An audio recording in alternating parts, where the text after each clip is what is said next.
Um, like, if the Sword Coast was California, this is sort of like northern China into Russian border area. Would be like the, like across the Pacific type deal. Like, the you are currently in Kalia Lake Mother, which is like a city on the cliffs on the edge of this kind of inner sea. Um, and yeah, you are, well, I mean, I already kind of talked to you about it. Like, you're from, if you want to, like, explain to people, like, who Warden Valk is, like, or if we just want to go right into RP, we can do it that way, too. It's up to you guys. Like, and we can just say that you guys are kind of starting out. I can give you your location and stuff. My My opinion is opinion it's is more it's fun more to fun do to do RP. RP. You Okay. can figure out after the fact. All right, word. So, instead of giving you any background or anything, I'm just going to say, for one reason or another, you're in the city of Kalia Lake Mother, okay? Um, It's It's part of my part of my pilgrimage, pilgrimage, let's let's say. say. yeah, and you know sort of what's going on. I've already kind of talked to you about it. You guys have just gotten back from the crypts, essentially, and from talking to Idril, and then you went through to the guild hall in Nobleton, and you had that fight with the were rat Telchar. I'm just kind of trying to refresh my own memory too because it's been a weird couple of weeks. Had a lot of fucking stuff happen. Um, so after your fight with Telchar, you were all pretty much fucking exhausted, so you wound up going back to the inn for the night. Fell asleep. Dave, you had some stuff happen after you fell asleep, to where you and Jen kind of got your little one-off the other night that sort of counted, sort of didn't. But I'll say that as soon as your character wakes up, you would find a package outside your door. And so would Arianth, Jen's character.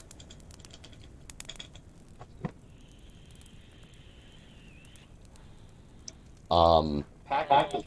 yeah, you would find just a wrapped box, like a long box, probably about 3 feet long, maybe like 6 by 6 in width and height.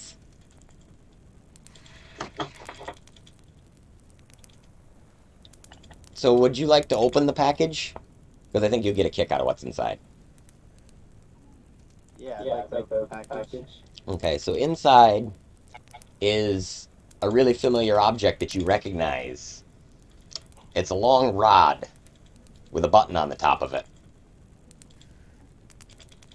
Oh shit. There's a note attached to it that just says, "Thanks for playing. See you again soon." Excellent. Excellent. Alright, what is What is that thing that thing called called again? again? Rod of Rod of The Rod of Immobility. mobility. And that should be on right. It should be actually be on D&D Beyond as a magic item. I'm pretty sure in one of the books that we got going. So you can definitely add that to your character sheet. That'll be fun. Like I've seen how like rogues and shit use this. I've never seen how a cleric will use it, so I'm interested. Um, Mag is Mag good is at good at sharing. sharing. so Tohan had gone back to the inn. You guys had had like a meal and stuff. Um, and you pretty much sleep through the night. You sleep uninterrupted. You get all your hit points back. It's a long rest. Ugh. And when you awake, you just smell cooking breakfast. We'll say that you wake up probably about an hour after Maggie does. Um, Venadia, however, is unable to sleep through the night. She wakes up several hours earlier than everybody else. Um, like you guys probably all sleep a total of like 8, 9, 10 hours. She sleeps maybe like 5 to 6. Still wakes up feeling okay, just has can't sleep. The restless. So she decides to go wander through Demonsville. Wandering through, she's really specifically interested because she knows as a tiefling she's not seen this many tieflings in one place before, and that's like makes her super curious. So, yeah, Nick, what would you like to do when you're in Demonsville? And I'll try and pull up the map here. I've got it up, so we'll keep our fingers crossed everything's still gonna work. Hey. So what time of day is it right now? We'll say that it's probably about 4:30 in the morning. It's still dark. It's late fall, unless, well, what did I say? When we first started the campaign, was it spring or fall? I don't remember now. I don't know if we actually dictated it. So if we didn't dictate it, I'm gonna retcon it and say that it was probably like the end of summer. We said in spring. Okay. It was spring and fits in the first session. Okay. So if it is, yeah, that actually fits. So it's springtime. So being like, we'll say like 3:30 in the morning, she wakes up. So it's still dark essentially. You've got a couple of hours of darkness. All right. That kind of probably limits the options a little bit, because most of the towns sleep. But I'd probably just start kind of wondering. Where are we? Okay, so we're over here. Well, so here's the deal. I didn't have a chance to fix the setup for this table yet because I was struggling with tech earlier. But it would be you and you alone right now. So as you're going through, I'm gonna pull these guys off the table for a bit. Maybe. So yeah, you would notice like most of the town is quiet. However, there's an exception to this. The Demon's Town doesn't seem to sleep. Or Demonville. It is... There's always music going. There is always a fire lit. And there's always shops open. They seem to be almost on like a schedule, like a like shift work, where like there's always people like awake and alert, and they are always attentive at the gates, we'll say. Like it's almost like they're kind of taking this to be like their own little city, and it's a very busy little city inside of the actual city of Kalia. And as you're coming down, you're actually going to be... Here's what I'm going to do is I'm going to copy him. Then I'm going to delete him from over here and move to where you are. Got to remember to look at the correct screen, too, so I'm not grabbing the wrong stuff. It's light enough that you don't have any trouble seeing, so we're going to take Fog of War back off. There we go. Grab tool. But when you're coming down, you're actually coming back down into Demonsville. From, like, over here. Let's see.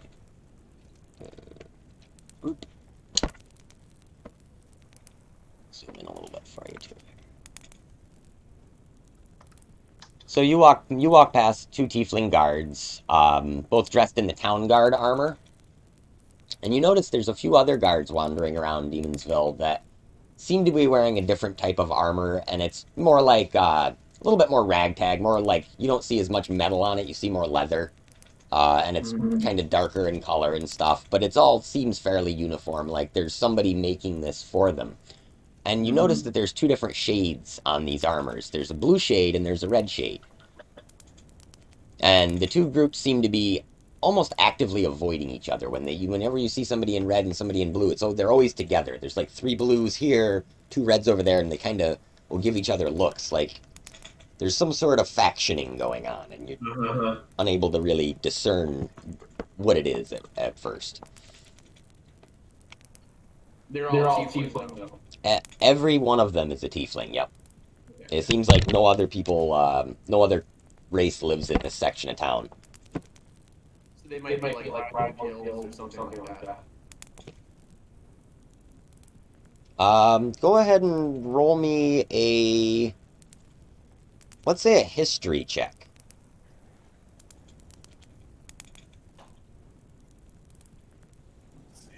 I got a total of 6 for that.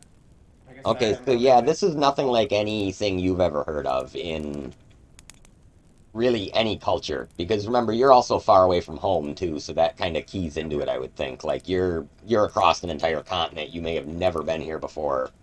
So like rituals and normal practices might be totally different. Like to you, you might even think that this is like some sort of an origin point for tieflings. Like maybe tieflings are more heavily populated in this area or something than you realized before. Cool. Do I hear music from where I am right now? Yeah, you hear what still sounds to be the same pair of bards that was in the town square. You can kind of hear them far off, and you recognize the girl's voice, and she's singing some song. Here, let's see if I've got anything. I think I'm gonna mosey in the direction of that music.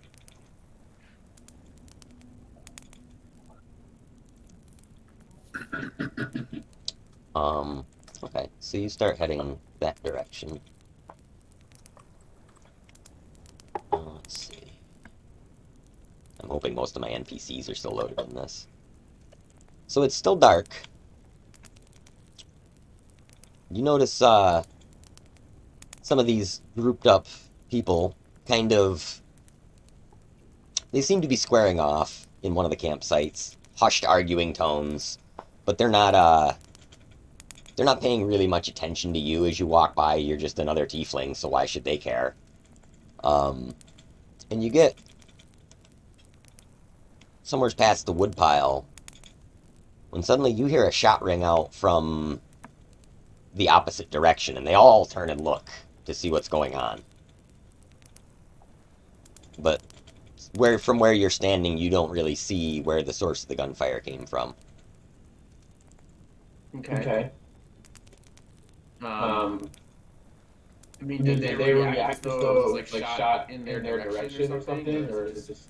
They react as though this is not the first time that they've heard a gunshot Oh, okay. in this like neighborhood. And they're both kind of just eyeing the other group suspiciously and kind of still saying shit back and forth to each other.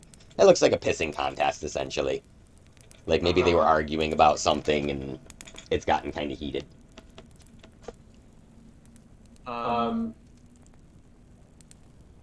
That situation kind of escalating right now. Yeah, and they're at this point you've already kind of passed them. Like it sort of started when they were like 10 feet behind you and you were walking by. And at this point the guard is kind of hearing this too. At this point, out of a nearby inn, I can't remember which one's the inn. Inn, where is you? At the same time that you hear the gunshot, in a nearby inn, hi birdie. They're actually in the same inn that you had previously found Cora in. Get rid of Cora because he is currently still in the capture of you guys and the companions. Oop, get out of there, Cora. That's where you see, or I'm sorry, you don't see. Bob, you see, out the window, a pair of tieflings arguing in the street behind the inn. One of them pulls a pistol and shoots it at the other one. And you hear the two of them just yelling back and forth, yelling obscenities, yelling, you know, I'll get you, you son of a bitch! Like things like that, back and forth at each other.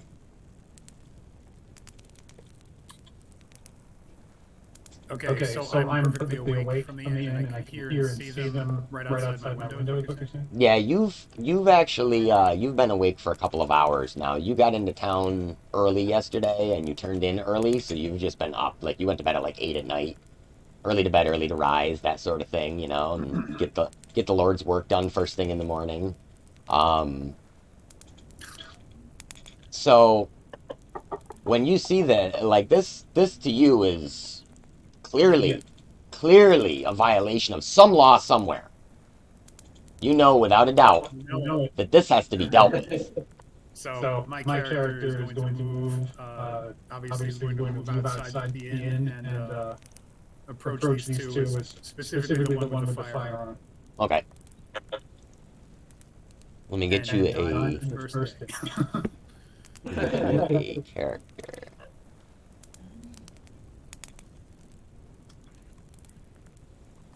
Let's see. What sort of armor did you take? Did you take like some sort of plate mail? Actually, it gave me chain by default. Okay. So. Well, you know what? We can fudge it for tonight. I'll figure something out. Oh my god, you're huge! Alright, scale you down.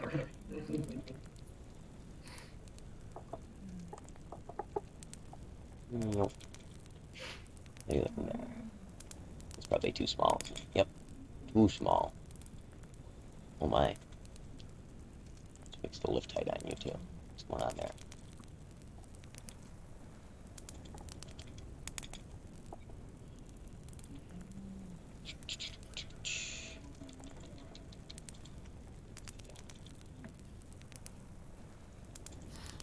There we go, that's better. Alright. So, Babo, you come around the corner. Sorry, Valk, you come around the corner. And you see, like, you rush out of this door here. Past a concerned innkeeper who's sort of, like, tucked himself into a corner. And, as soon as you come around the corner, this guy basically smashes headfirst into you, trying to get away from the guy who just shot at him. And he just kind of moves, like, after bouncing off from you, he just moves about 5 feet past you. Welcome to the joys that is Tabletop Simulator, too, by the way. You'll get used to that. All the wobbly motion sick-inducing me not knowing what I'm doing. It's fun. So you are now left facing a... So yeah, he's like, and that particular tiefling, he was kind of short, just wrapped in some kind of, like, we'll say like a sort of beggar's clothes in a way, like just ratty, tattered rags and things. Whereas this guy is dressed sort of in a, like a more flair to his style and stuff. He's got, you notice, some blue boots, blue cuffs on, a blue hat with a feather poking out of it. And he's got a flintlock pistol in his hand that's smoking. And in his other hand, he's got a rapier. Rapier? Rapier. Alright, so he's the troublemaker, so I'm going to approach him and say, what's the meaning of all this? What's all this then? Alright, so you run up to him. Oh no. Did we do it again? There you're on the roof. Right there, perfect. You're about that many feet away from him. Zach, this being the second shot that's rang out, do I have a clearer idea where it's coming from now? Yeah, absolutely. I think I want to head in that direction, sort of at whatever pace that happens. Okay, so you are, if you want, you can take a dash action freely because it's out of combat still technically for you. So you could move 60 feet easily towards this before kind of stopping and looking around. So that puts you somewheres over in this range. We'll even fudge it a little bit, move you up a little bit further because you could have been walking still this whole time and then heard that. So you are now...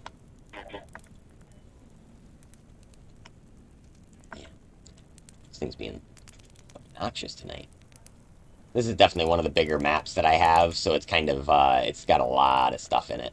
So you can now tell that it's coming sort of from the south of you, and the general area where it is. And at this point, you might even hear someone shouting out something like, "What's the meaning of this?" Like, I would assume that Warden Valk would be very loud when he said something like that, and have, like, a presence that's... Yep. Loud and intimidating. Yeah. So it carries clear across to the other side of the area that you're in. Cool. And it's still about 4 in the morning at this point. And we can actually move a little bit forward in time, because sometimes this can be fun to do. Like, if you think of D&D kind of like a writer's room, and like now we're working on a slightly different scene for a second, it's like a jump forward a couple hours in time. So, Tohan and Maggie, you guys are both now awake, and you're downstairs. In the inn, on the other side of town.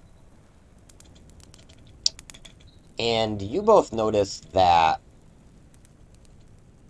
Vanity has not come down from her room yet, nor has Ariance. And Munley has already departed. I think I told you guys, but like Munley told you that he basically was going to wait for Lord Holly to show up with Arlo. And they were going to escort the girl Nexa back to Nullitzer. They decide that it would be best for Munley to stay with her basically nonstop. So he doesn't even go to the inn that night with you. He actually stays in the guild hall with the girl and the companions of the Rose.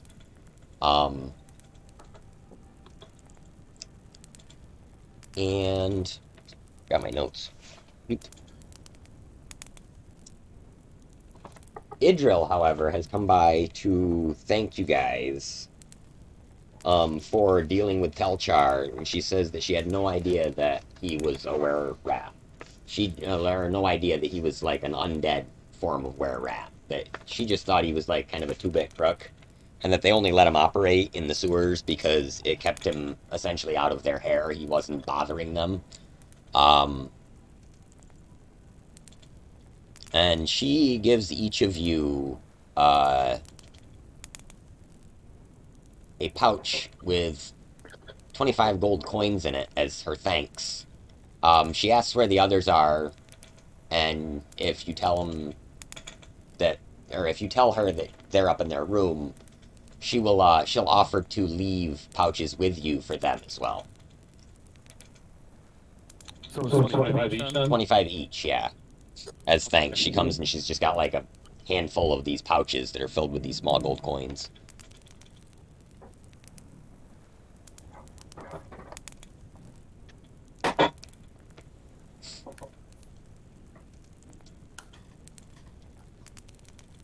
I'm adding to my inventory. Okay. The 25. Yeah, I would just say 25, and I'll just make a note to tell Guilfoyle and Arian that also. I'm not sure if Arian's there. At least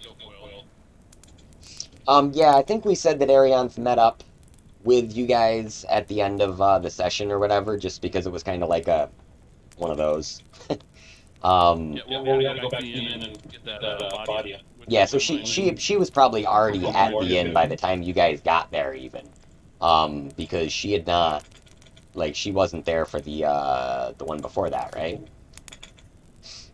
She wasn't there for the fight with Telchar. Yeah, with Telchar's second form or whatever. So he Idril thanks you, and she asks if you guys have found transport for your journey to seek out the other twin yet or not. We have rewards at our disposal, and we also have someone who's willing to take us by boat, Jerry Agnerson, who owes us a favor for helping them out. And if you mention his name, she actually will say, "Oh, the fisherman. Hey, I know him. He's a good lad." Just funny because by looking at her, you would think that she was much younger than he is, with him being a dwarf. But she seems to be like familiar with him in a way of like him being kind of a kid at some point around her.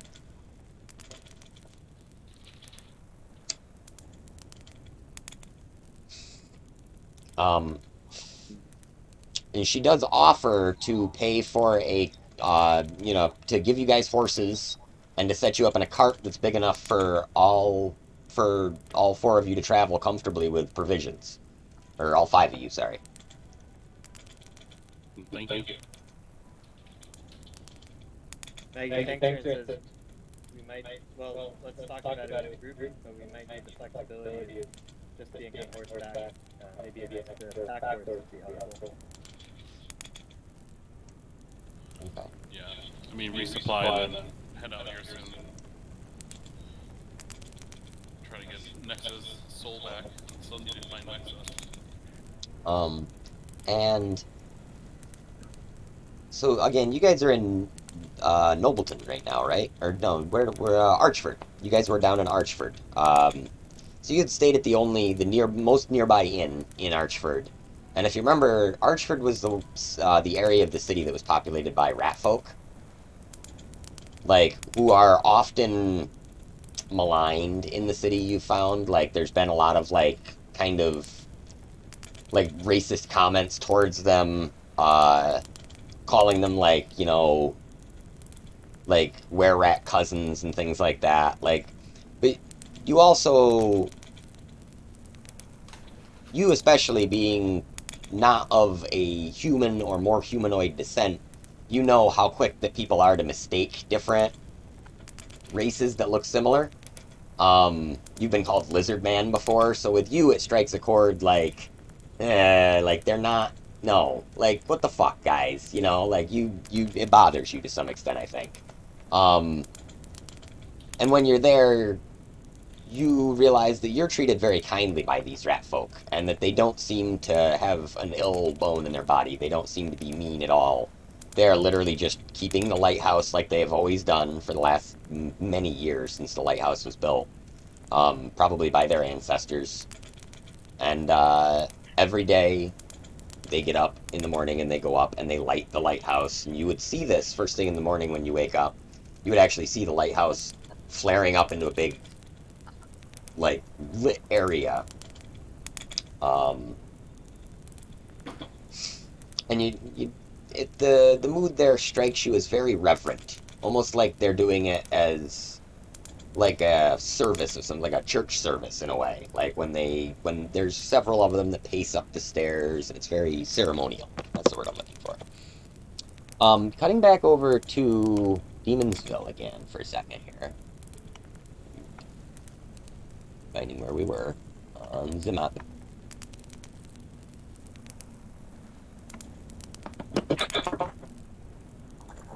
Come on, mouse. Might switch to the wired mouse in a second, because this thing's being awful. I lost you guys. Shoot. Where are you?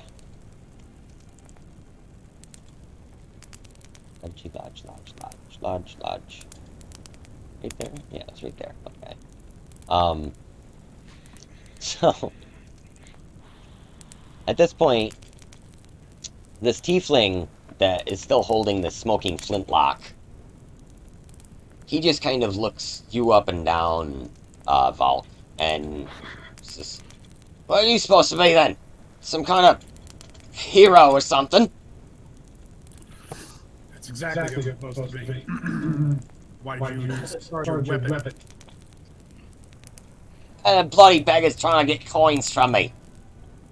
Frickin' the road trash. He lives in the roads. He's trash.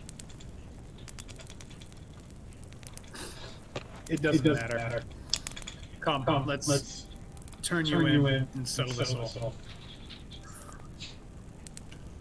I feel like Valk should do a field ride on that. Oh, you wouldn't even need to roll perception for that. This guy literally stinks to high hell of booze. He's fucking drunk. Clearly just was fucking pissed because some guy asked him for a coin. Honestly, hey man, you got $1 for the bus? Like, that's the type of person that this is. Completely unhinged.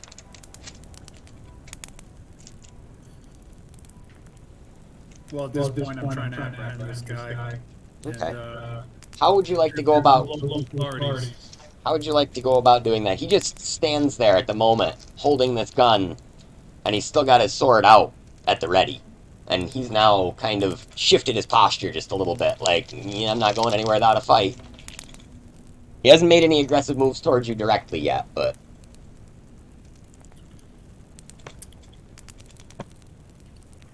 I mean, he's broken the law. he has to be apprehended at some point here.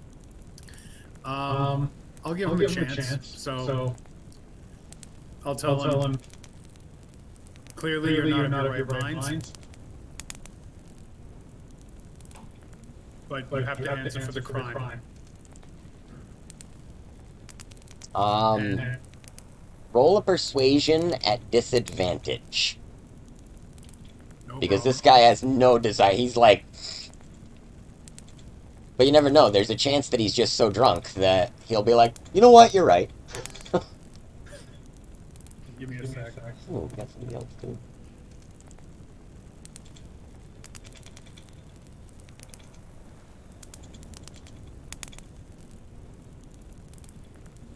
Persuasion, charisma. Yes. Yep.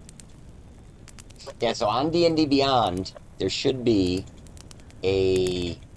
Like, in your skills section, there should be a modifier right next to the, right next to the skill. Okay. No, I got it. So Yep. roll persuasion. Yep. I told Bob this, guys, but... So, what, That was a 5 there, Zach. a 5 with your modifier added to it? With the modifier. Okay. So yeah, he just kind of laughs it off when you say that. Like, he actually kind of thinks you're joking. Certainly not. And by the way, just to be clear, Zach, my character at this point is like fully armed at the ready, correct? Because I was just told that was at the inn. I'm assuming that he has been awake. Oh, you have all your equipment on you and everything, yeah. And like, it would be assumed, like, when you went out to go confront this guy, you probably pulled a weapon out, yeah. Naturally. Like, you're not going to go into a situation like that without at least something there to protect yourself. So I'm gonna move to, you know. I mean, if this guy's not gonna come quietly, I'm gonna have to try to like knock him out. So that's gonna be my next move. Okay. So do you want to strike him, like, with your fist, or are you trying to, like, stab him, or... He hasn't done anything that demands that I should kill him, even though he is, you know, he does need to repent his lawless ways. But, yeah, at this point I see he's inebriated, so I'm going to see if I can give him the old to the noggin and then turn him into the authorities. So I'm going to pull up one of the very few homebrew rules that I decided that we should use, and then we talked about it, and everybody was like, yeah, and then nobody's actually called on it yet. So I have a called shots optional rule. If you would like to try to call a shot, like to hit him in a specific spot, like if you're trying to disable his arms, his legs, his body, or his head, in this case you'd be head, you roll a regular melee attack roll with your strength modifier in your case. And if on a success, you double your dice for damage like you would a crit. And that targeted body part is now disabled. So you do whatever your damage would be. For a fist, it's 1d4, I believe, plus whatever your strength modifier is. And it's usually a d4, I'm pretty sure, unless you have a feat or something that lets you do like a d6 or something. It's possible that exists. So there's a billion different custom class feats and stuff, so I don't try to keep up with all of them. I just look at them as I need them.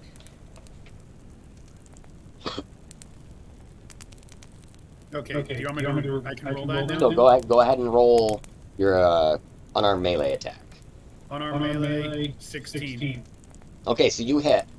Go ahead and roll for damage and do it as crit damage, so you can just do it twice, basically. So am I rolling d4 twice? Yes.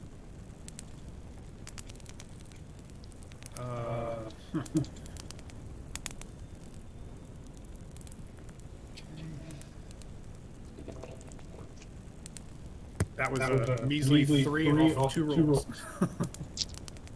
Okay, so he takes 3 damage, and he is knocked out on the spot because the hit was a success.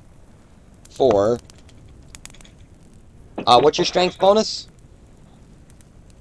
Say again. What's your strength modifier? Give me a sec.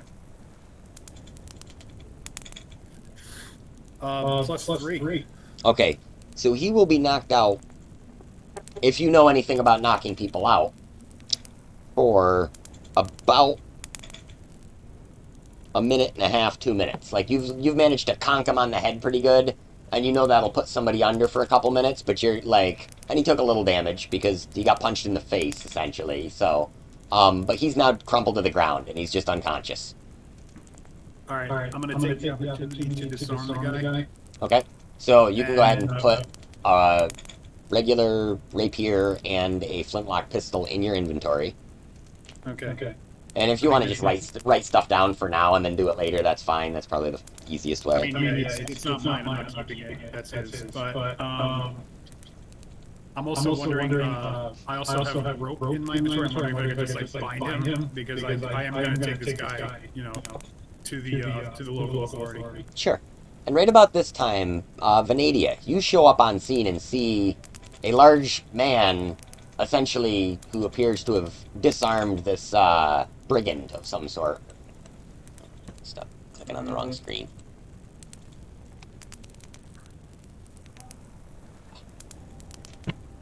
Got the zoomies.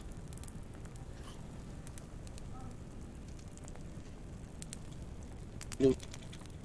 Blue.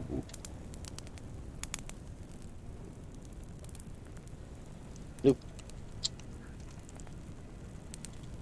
Where's the birdie again?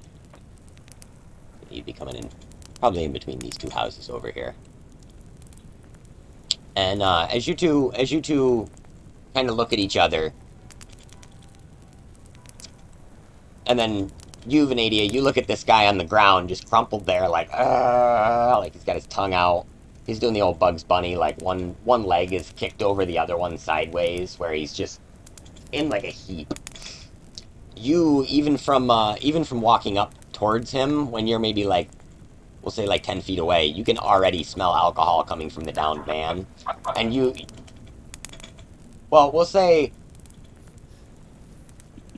roll me a perception check to see how this goes with you, of what you kind of perceive here.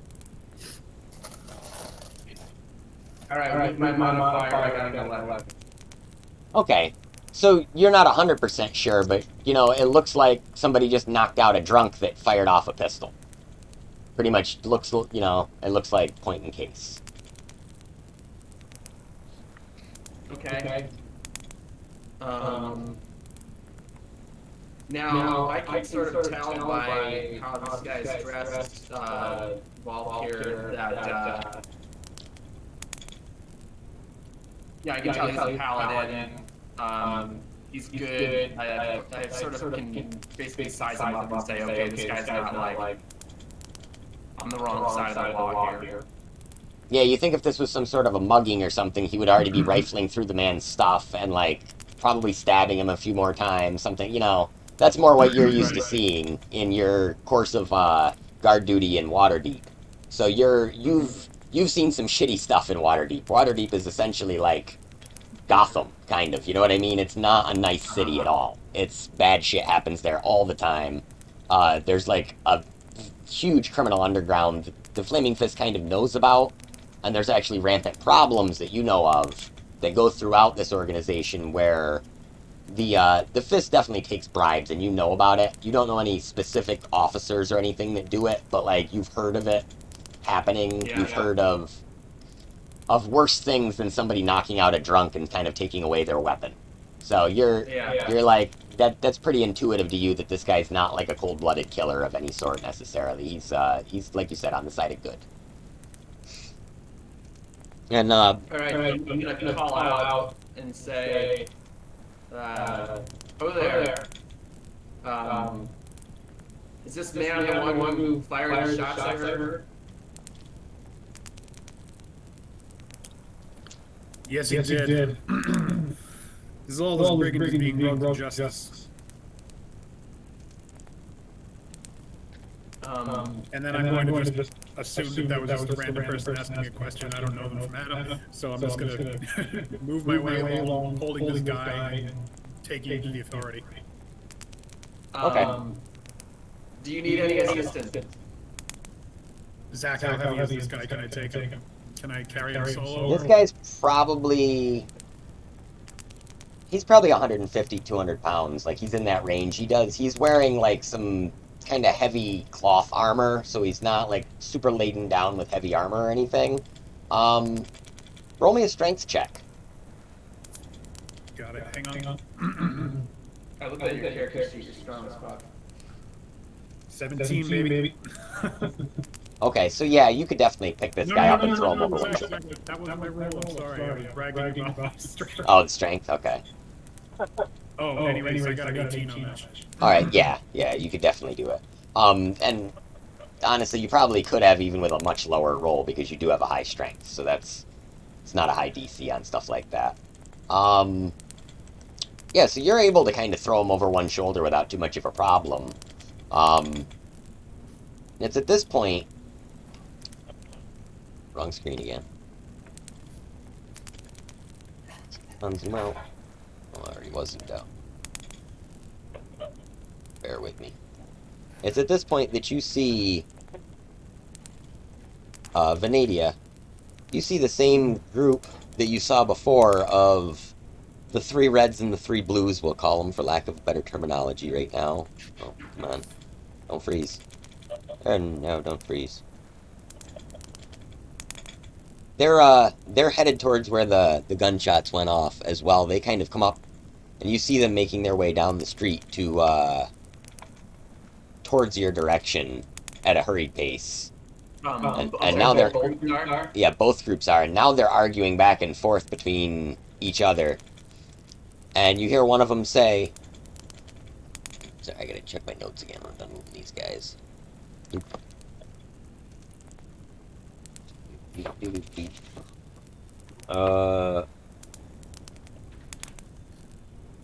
Named them here. Where are they? Okay.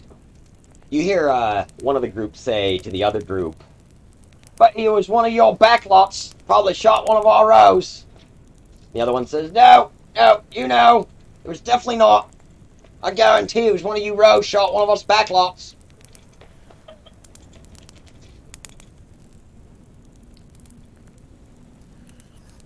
All right, so at this point, do our characters, Nydia and Valk, hear this group approaching us? Yeah, they're loud as shit.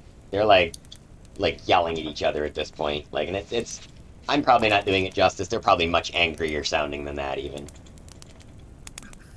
All right. So to Nick's character, I don't think I need any assistance, but I have to make haste. It seems like the Lord's work is never done in this town.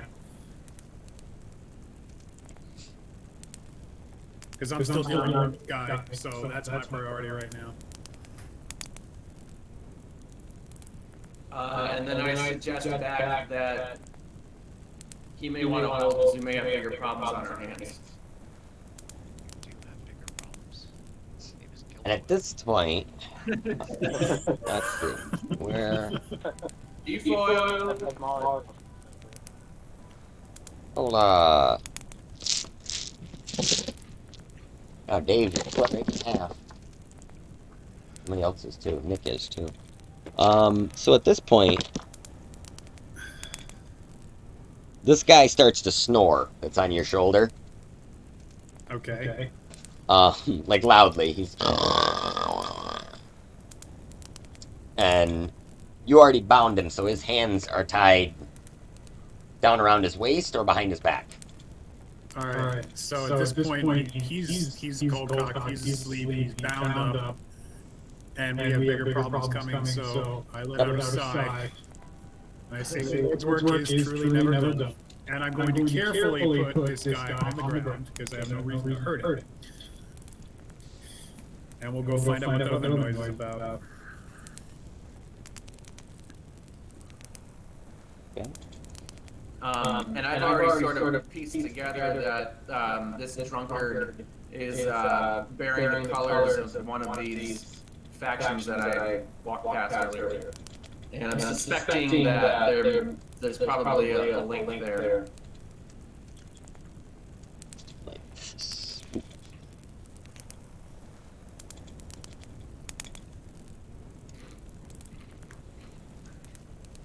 You guys are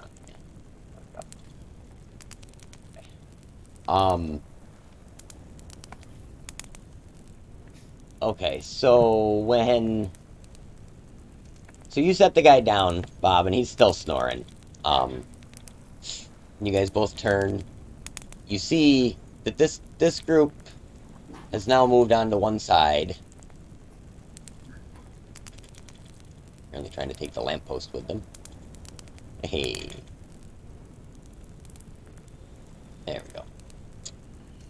They've moved over kind of to this part of the area, doing a few backflips and stuff on their way.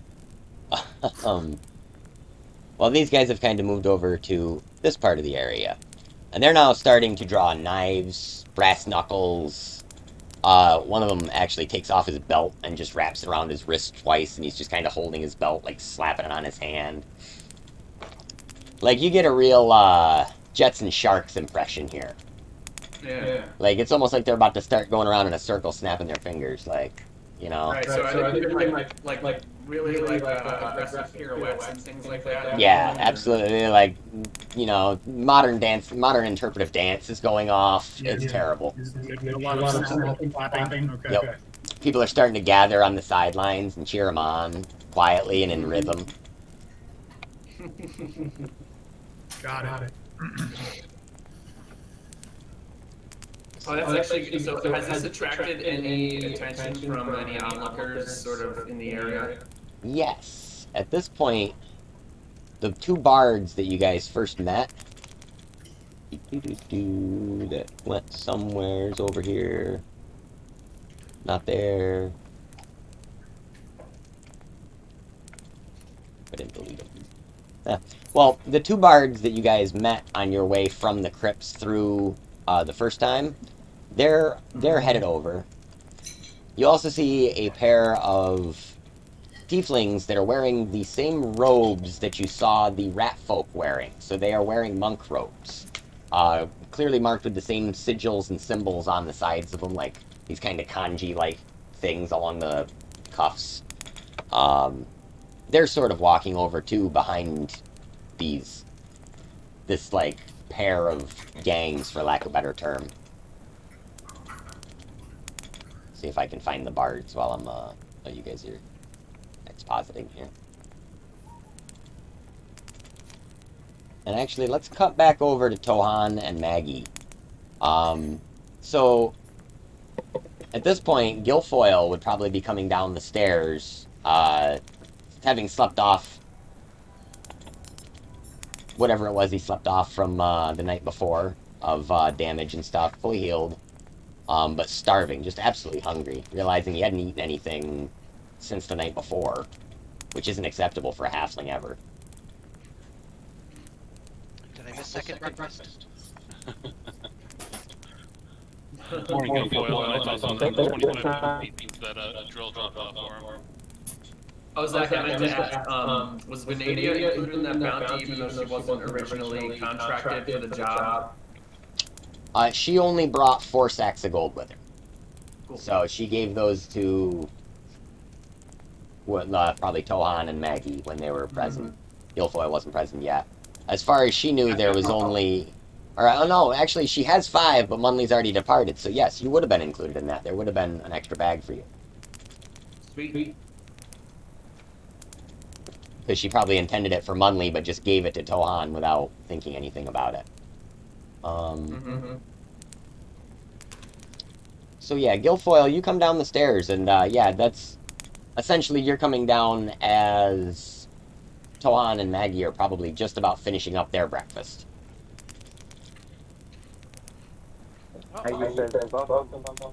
Morning. Tuesday pan.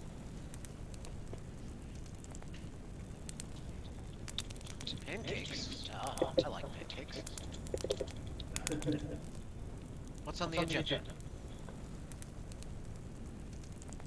Well, we need a resupply before we head off and find Nexus Soul.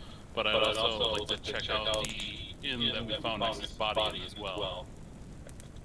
And see if we can find any more information from Unkor over there.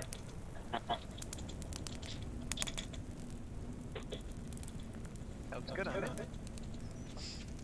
All right.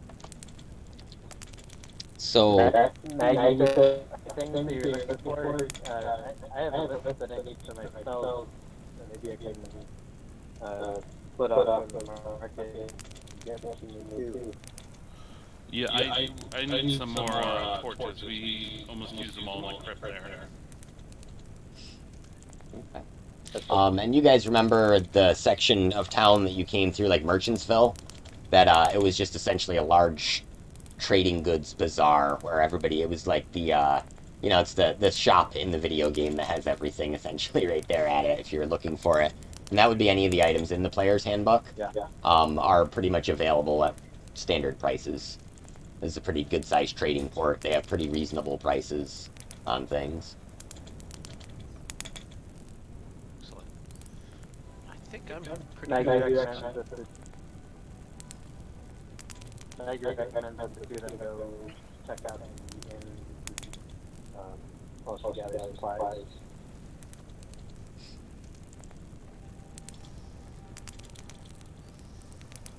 Excellent. We'll order a beer. Okay. Can't be buzzed all day unless you start early in the morning.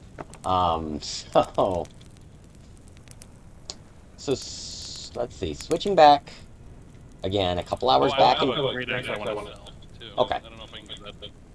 Yeah, you could absolutely sell it, and they'll buy anything. We'll say at half book value essentially, because they're not Okay. like if you want to try to negotiate. I would say if you can roll a persuasion check or an intimidation check, then they would add you'd get it for 75% of the book value instead in either case. That's not my strength. I'll just take the 50%. Okay.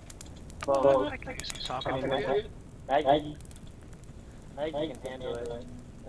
All right. I give you my great axe, which is worth 30 gold pieces according to the player's handbook.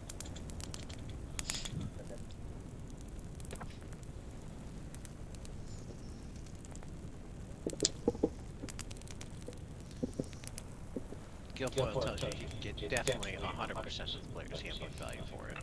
Wow. And if you want to try, I would absolutely let you do that, but you'll be rolling a disadvantage for that.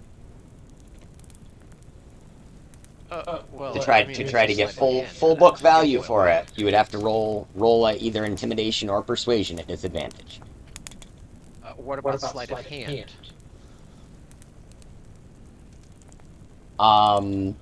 What would you be trying to do with the sleight of hand? So I mean, like the shopkeeper's gonna turn around at some point, right? Essentially, you're trying to do the old double sell of sell it and then steal your money back. Well, yeah, like, hey, he's reaching for some coin, and I tell for the rest. Okay. Yeah. So I would let you do that. Same situation though. So you could definitely do. I said it's a good thing Warden involves that. Yeah, it would still be the same thing, but if your character, I believe, being who you are, probably gets advantages on those sleight of hand checks. I'm guessing, right? Yeah, I mean, I have expertise in sleight of hand. Okay, so we'll say that normally you'd roll with advantage. In this case, it's very difficult, so it'll cancel out. So a regular, we'll say a DC 15 on this for a sleight of hand. And if you can do it, you'll get 100% of book value on it. Otherwise, you're not able to grab it. You only get the 50%. Today doesn't look so good in the forecast. I rolled a 1. Oh, oh no. We should try again tomorrow. So, on a nat 1, the shopkeeper sees you. Guards! Guards! Guards! Thief! Oh, I just quickly run away. Okay. Just make an athletics check to see if you can outrun anybody. Disappear into the crowd. With a great axe in my hand, of course. You're dragging it. Yeah, no one saw me. Clunking into things. Well, like I said, I'll say if you can roll an athletics check, you can get out that door fast enough to get into an alley and disappear. Because I won't make you roll for the sneak on that. How about acrobatics? Because that's Sure. If you want to try to like get out a window or something. yeah, 25 on the acrobatics. I'm Nice. very quick to get out of There you there. go. Okay, so quick thinking on your feet. You take this axe, that standing up would be almost as tall as you are, I think. Um, and you spin it as hard as you can, and you just aim it for the window, and you literally hammer throw yourself on its momentum straight through the window, landing in the alley out behind it. And from there, you're able to tuck yourself away into like a pile of boxes and stuff as people run by looking for you, and they assume you've run off. So you hide there for a minute, and as soon as the coast is clear, you're gone. You're out of there. You want to head? Where are you heading after that? I head back over to our barbarian, and I offer him the great axe. And I say, here, I was only able to get 25 gold, not the full 30 that we were promised. Nice. Here you go. Nice. And Yeah, get the because great axe back. you got the money before this happened. He just saw you trying to steal. So you were able to get the 30 gold for the axe and keep the axe, essentially. Well, I was only probably able to get half, right? Because I wasn't attempting to persuade. I was selling it for the half. Well, he would have. Oh, right, because he would have. have given you the 15. So it would have been. You would have had 15 and still had the axe. So you just basically. It's a net gain of 15. Tell him that I was able to get the full 30. Here you go. I made the deal. You're amazing at it. Yeah, I mean. He's the best burglar! It's like not only did you get the gold, you didn't even give anything for it. That's a feat. Yeah, here's the great axe back. I mean, now you can sell that to whoever you want. Just don't sell it at a certain vendor named blah blah blah. I'm gonna give you the Maggie yourself. Maggie, do you want to try to sell the axe? Let's say Maggie doesn't know that I'm good with animals.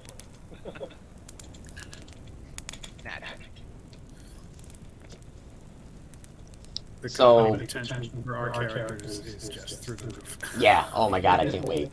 I told you this is gonna be amazing.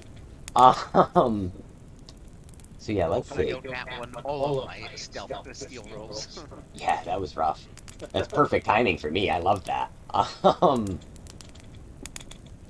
See, Bob, I'm not a player killer, but I am whatever that was.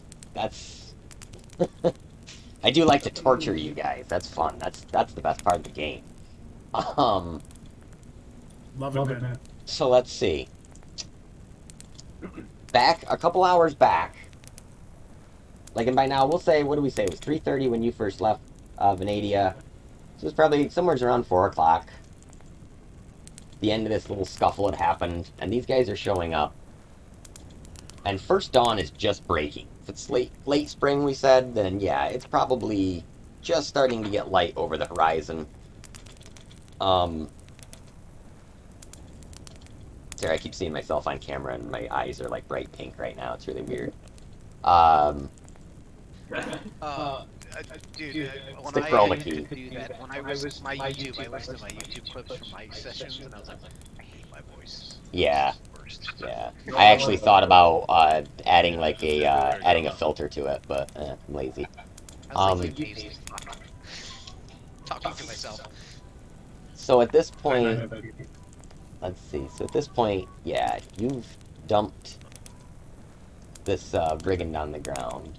Did you go, Venadia? You were over here someplace. So Venadia, you're about 10 feet away from these guys in blue, and at this point, they kind of see you, and they're like, "Hey, so which is you, Rose or Backlaw?"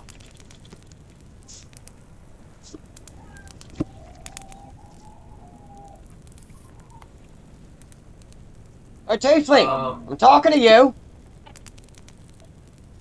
I didn't really make out the question, sorry.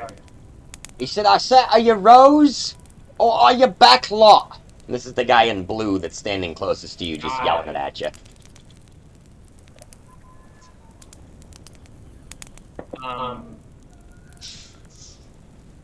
Let's see, so I say to him, I'm neither, and of no concern to you.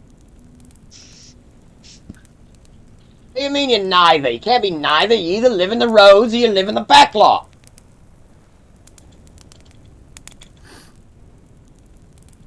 At this point, I'm just going to say, we, as far as you know, we don't come from here. I certainly don't. Now, do you see? Are you two? Or are you? How many of there are? Are there like six? There's 3 on one side and 3 on the other side of the courtyard. Okay. So, do you lot intend on causing more trouble, like our friend on the ground here, who I have to subdue? Or are we going to leave this alone quietly? Alright, and you're talking to the one who was yelling at Venadia? Yeah, Okay. I am. But I also speak loud enough for the other three that I'm not talking to damn well hear me. Okay. So, he looks you up and down and he says, well, no, of course, you certainly don't live here in Demonsville. What is the name of your town? Demonsville? This is the region is referred to as either, some people refer to it as Demon's Town, some refer to it as Demonsville. At this point, he said Demonsville, the one on the other side says, you mean Demon's Town! You guys will learn how bad I am at waffling names. It's awful. Is that like at the crux of their whole feud? Is just like the name of the town? It's just divided everyone. Yeah, it's caused a rift at the town council meeting. Right. Yeah. No, but I wish I had thought of that. I definitely could have written that in. And now I'm sad I did. So at this point, I'm just standing off with the fellow I yelled at, but then the others heard me well enough, and Okay. Venadia has nothing to do with any of this lot. Yeah, Venadia, what color was your clothing? Did you have any particular colors on your clothes? I don't remember. I haven't really written anything, but I kind of always pictured just like mostly kind of just some darkish studded leather kind of. Most of my attire is just kind of like leather armor that's kind of studded, but I haven't displayed. But that's but no like real color to it. Maybe kind of like a slightly reddish brown, but not like any Okay. particular colors. So at this point, both these groups kind of look at you and they look you up and down, and you can tell they're trying to discern whose side you're on. And they can't. They're right now, neither one of them seem to like be sure of themselves. They're looking like they're trying to figure out if they're outnumbered or if they've got an extra ally. But when they look at Valk, you can see that all 6 of them are very kind of wary. It looks like none of them would be pleased to have you on their side. Like, they don't want anything to do with you, essentially. It's kind of, they're giving you like the, yeah, keep walking, like just saying stuff from behind their buddy. Yeah, hold me back, you know. You do notice all of them seem to talk with this same kind of accent, like they were all... Like, it doesn't seem to be a place of, like, various, like, accents of people. They all seem to be, like, localized accent. So it seems as if wherever they came from, they've been here a while. And you remember, you do remember Idril saying something about the Tiefling refugees, but you didn't really get much out of her about it. Like when you guys had discussed things before.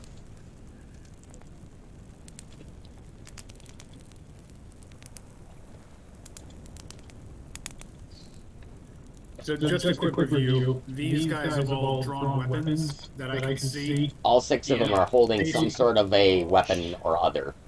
And they're facing each other, and they clearly don't want anything to do with me, or they're... Okay. So, at this point I'll say, all of you, your bickering is absolutely pointless. However, you've broken no law that I can see. Withdraw your weapons, put them away, and be about your business. Okay, now at this point, the guy that was snoring in the corner kind of quietly wakes up with a start. Yeah! Excuse me. That was better voice acting than I meant for it to be. It hurt. So when he wakes up, one of the other guys that's also wearing, one of the guys that's wearing red goes, look, he buggered off Zorkar when he was out here shooting his rounds. And one of the guys in blue goes, Zorkar, you alright? And you see the colors on this guy's kind of cuffs and things were the same colors that these guys in blue are wearing. So they're clearly aligned somehow. And his name is Zorkov. Yeah. I definitely didn't just make that one up. They live in the back lot. Yes, the blue ones seem to be the back lot, and the red ones seem to be the rows. Like ROWS, the way they're saying it. Or rows. Okay. Is the guy knocked out, Zorkov or whoever, he's still bound very well, right? Yeah, he just sort of sat up with his arms tied, like, by his sides, and he's just kind of like, like, waking up with a bad headache, kind of figuring out where he is for a second. He doesn't do anything. He is still prone. Okay. Haven't any of them put away their weapons yet? No, as a matter of fact, the ones that have weapons are now kind of taking like a fighting stance, and they're slowly getting closer and closer to each other. And Venadia, you're kind of caught sort of in the middle here. See if I can turn it and actually get these guys to move together. Come on, mouse. I'm gonna put that away and use the wired mouse because that thing's garbage apparently. Let's see. So they're advancing toward each other, seeming intent on harm. Yeah, they're clearly not going to let this go without a fight at this point. The blue guys are kind of trying to get over to this guy, who I will color tint the correct color because I said the wrong word earlier. Boom, blue guy. That's what he is now. Five.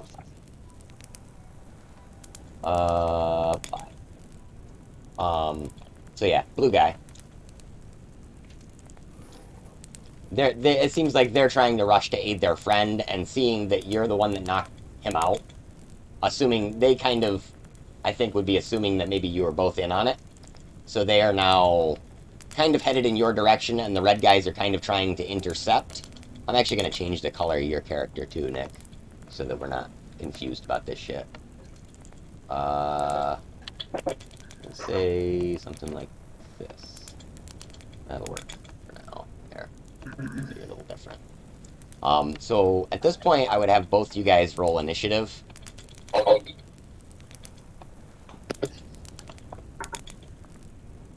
I get? I got 18. 6. Yoink. Where did my pencil go? The question eternal, what did I do with my pencil?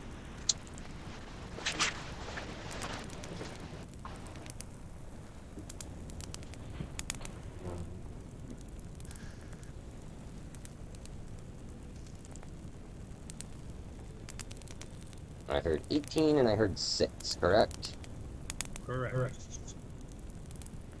These guys, really. The reds were the... I just said it. The reds are the rows, right?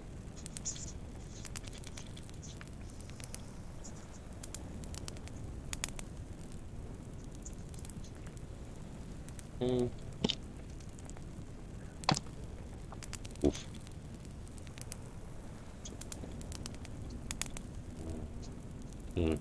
Alright, so the guys in blue are able to push right up on you guys. Two of them move towards you, Venadia, and the third moves to cut these guys off to stop them from helping you, because he kind of now assumes that you must be with them because you guys hurt their friend. So two of them are going to attack you, and I'm going to see which two. Now, one of them is dressed in the garb of essentially like a samurai warrior. That is one of the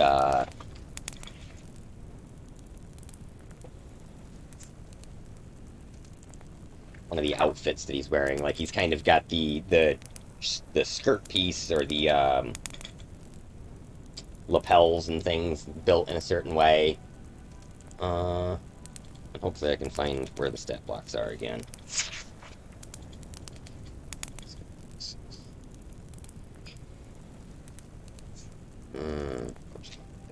This is why I always use my phone to look things up. 2 seconds.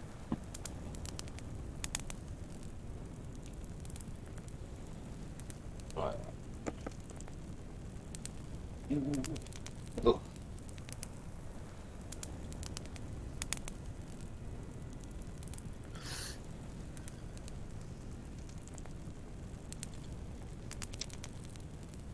So, the first guy.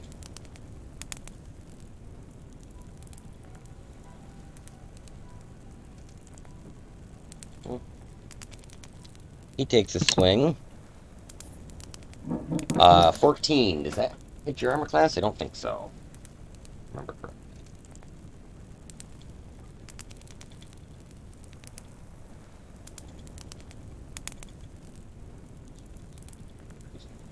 You still there, Nick? Mm-hmm. Okay. Does a 14 hit your armor class? Sorry. 15. Okay, so the first guy, he swings his katana down. It strikes the dirt as you're able to kind of turn sideways out of the way. Second guy is holding a short sword. He gets a 16, so that's going to hit. Short sword is 6. And he does 5 damage to you with his short sword. Nate. So just runs up and just smacks you in the ribs with it, basically.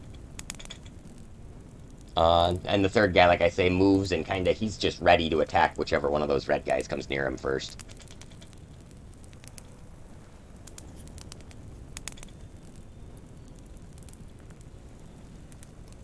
And then it would be to, sorry, that would be to you, Benidia. All right. Well, I'm gonna smack this guy back. With both my dagger and my short sword. Nice. Short sword first, and for that, I have an 11 with my modifier. That does not hit. Right. Oops, sorry. Disregard that. And then I rolled a 19 with my modifier, 22. That definitely hits. Dagger. You ducks the first one and you catch him with the second one. For yeah, I accidentally hit damage where I hit the and then we're gonna go there. And then I got 3 free damage with the dagger. 3? Okay.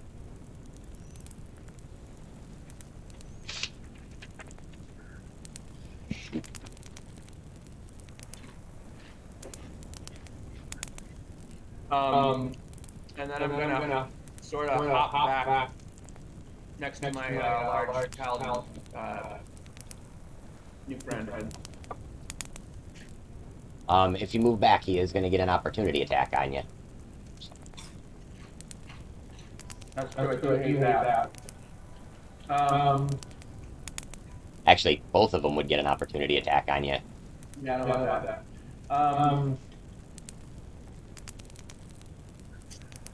Let's see. Do I want to do anything else?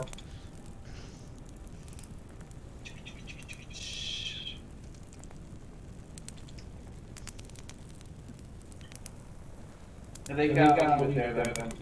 Okay. Let's see. Save that Hellish Rebuke.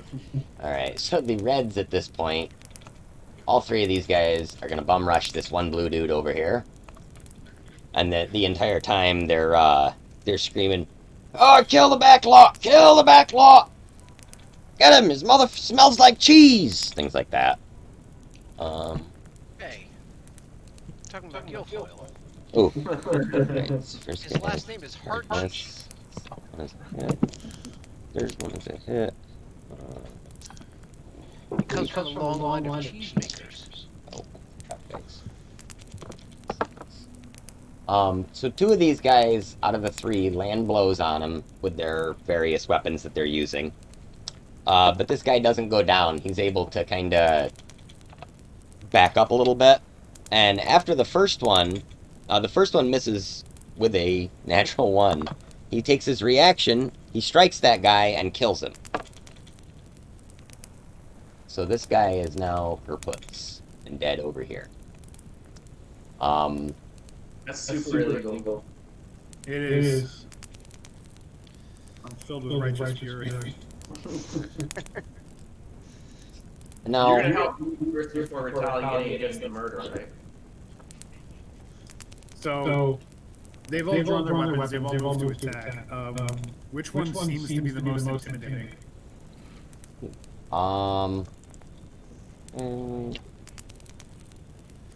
Really never occurred to me if you play a paladin that gets really angry at every little law broken. That is a great idea. okay, so right now the most intimidating one is going to be the one that he just basically dodged. He dodged 1 attack, took 2 attacks, and then killed a guy, and he's still on his feet. So he's the one that seems like he knows what's going on the most. It's the one right by the tree there. Oh wait, I can do that. Look, you ready? You ready? Right by the tree, right there. Ah. I'm like a weather guy for D&D. It's awesome. Yeah. Amazing. I wish It's we cloudy. Yeah. It's like you need weather too. That's weather forecast I've ever seen. I'm gonna obviously move to the most dangerous fellow because I've seen him actually kill one of them, and that guy's gotta go. Wait, I think I figured it out. Are the blue guys like a cold front, and the red guys are a warm front? And this is like a storm of ruin? Yeah, a storm of ruin? Yeah, I like that. There you go.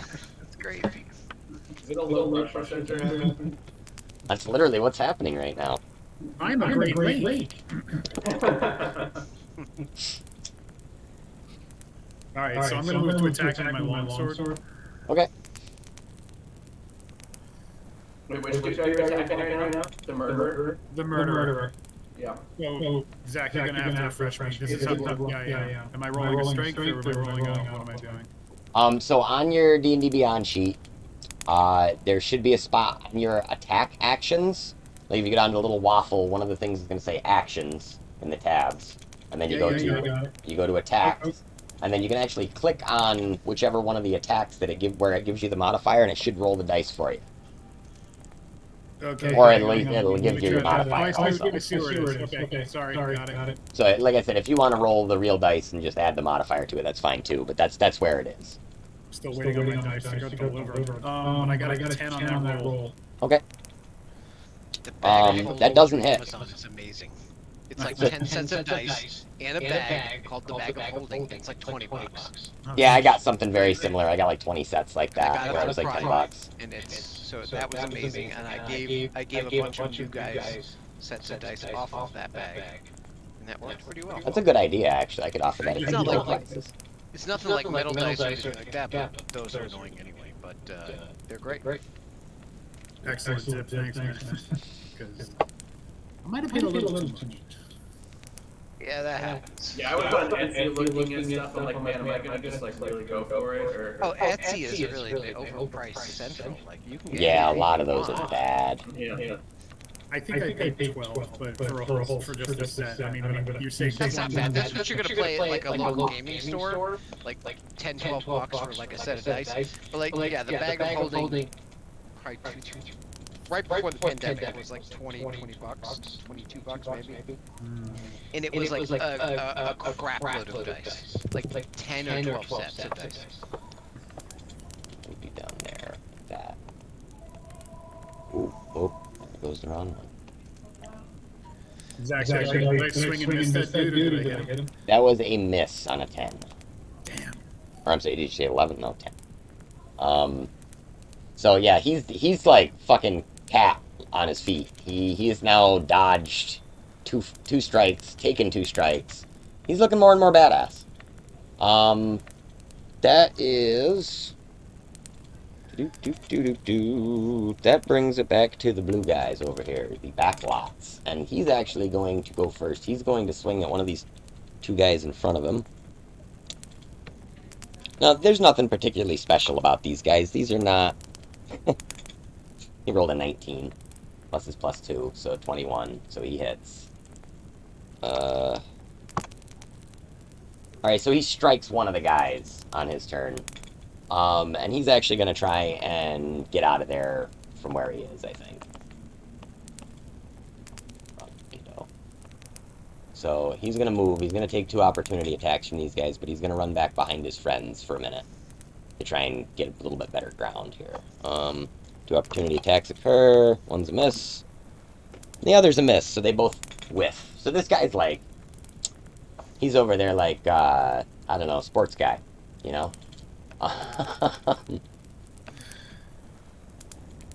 So he gets behind. Now, one of the 2 blue guys, seeing you swing at his friend, is now going to swing at you, Bob. Dave's back. So let's see.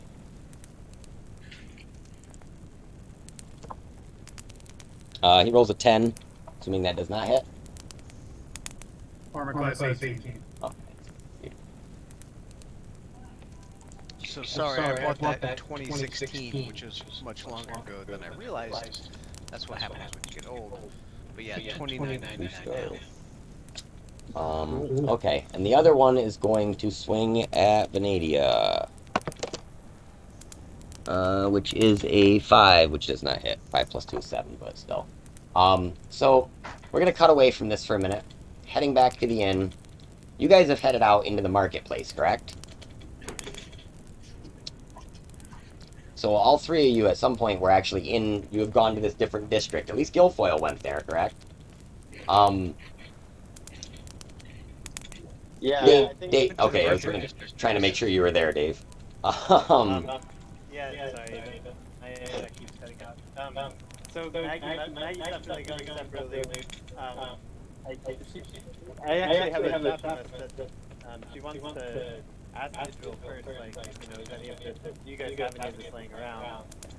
So maybe I'll just send you that, send that list to the... well, what is the, like, is it like a big list of stuff? Kind of, yeah, it's a bunch of little spell components and then... Okay, so for right now, unless it becomes crucial to know whether or not, like, then we can roll on the spot for whether or not you were able to get it. But I'll go through and figure that out with you afterwards for sure, just to keep it moving. Most likely you'll be able to find everything, like essentially anything that's in the player's handbook you would be able to find at face value. Yeah. And there's a ton of spell components in there, so. Cool. And then I guess she'll also, you know, she'll have the axe and she'll try to sell that. One thing she's looking for is a temple to Hestia in the city, which there's got to be one somewhere. She wants to go get restock on holy water. Okay. And kind of pray before going on the next leg. There isn't a temple to Hestia, but there is an altar to her that's located in Archford District, back where your inn is. Within the monastery is actually a shrine that is it's like a pantheon shrine to many of the gods in the realms. Predominantly the good ones. There's a few that are like questionable in their alignments, but it's more like Tempest is well, no, Tempest is actually technically good. Basically there's everything that's not a straight evil god is there. Like, Okay. just these little altars, little shrines that have been built. And you feel like maybe the rat folk that run the place, that run the lighthouse, they also take care of this small temple. It's not a huge place. It's basically just like a bit like the big gazebos in like the park, something like that. And it's just got a little stone for each one around the outside. What would you like to do when you get there? Well, yeah, she was hoping to find like a priest of Hestia to get holy water from, but as long as the shrine is there, she'll kind of kneel and pray, make a few eggs and eat one herself and leave one there for Hestia. You know, get a little blessing for the trip. Okay. Yeah. So, you do that, and, one of the rat folk comes out when you are doing your prayer, and he sits down next to you, And almost without a moment's hesitation, he joins you in the exact prayer that you're doing to Hestia. He begins to literally, like, not a delay, but he's mouthing the words with you. And it's kind of stunning. You've never seen a creature that wasn't from essentially your area. Uh, you haven't seen him. You've never seen a creature do this for Hestia. You've only ever seen humans worship Hestia. So it strikes you as odd. And as this is going on, some other people have come to the shrine, and maybe they're going to different gods like Torm or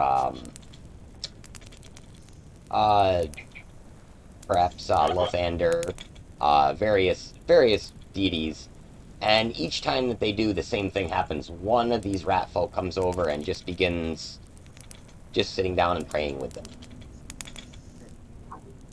And you don't see this around yourself, but for each of the other ones that comes and prays, you see a faint aura begin to kind of cover them. Just each one glowing a different color. And as you sat there eating your eggs, you were watching and seeing this happen over and over again in the morning. It's pretty typical time for people to be doing these prayers. And you feel renewed in your faith. And we'll say that that gives you...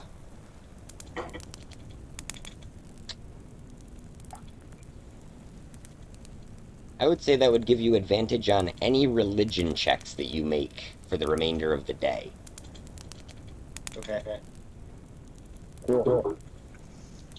Get to the library. It's not a tumor. She asked the rat, and are you a follower of Hestia? He says, "We follow Io. We are one with all." Io.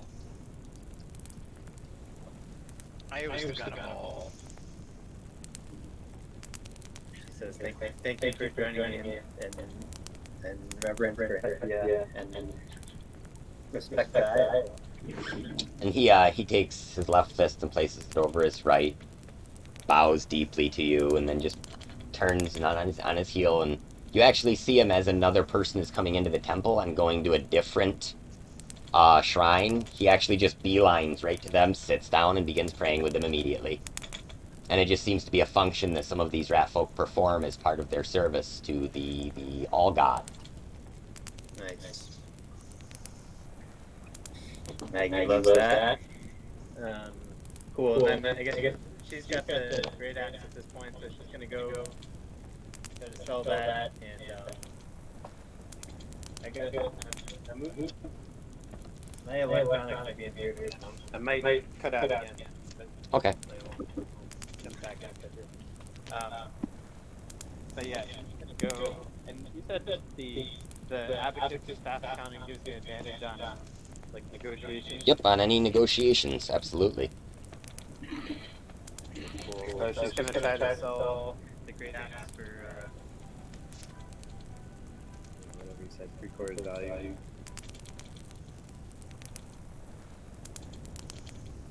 Yeah, absolutely. So go ahead and roll persuasion with advantage. They need like a mercantile skill. That's something that they totally should have included, like an actual like financial or mercantile skill. Yeah, that's true.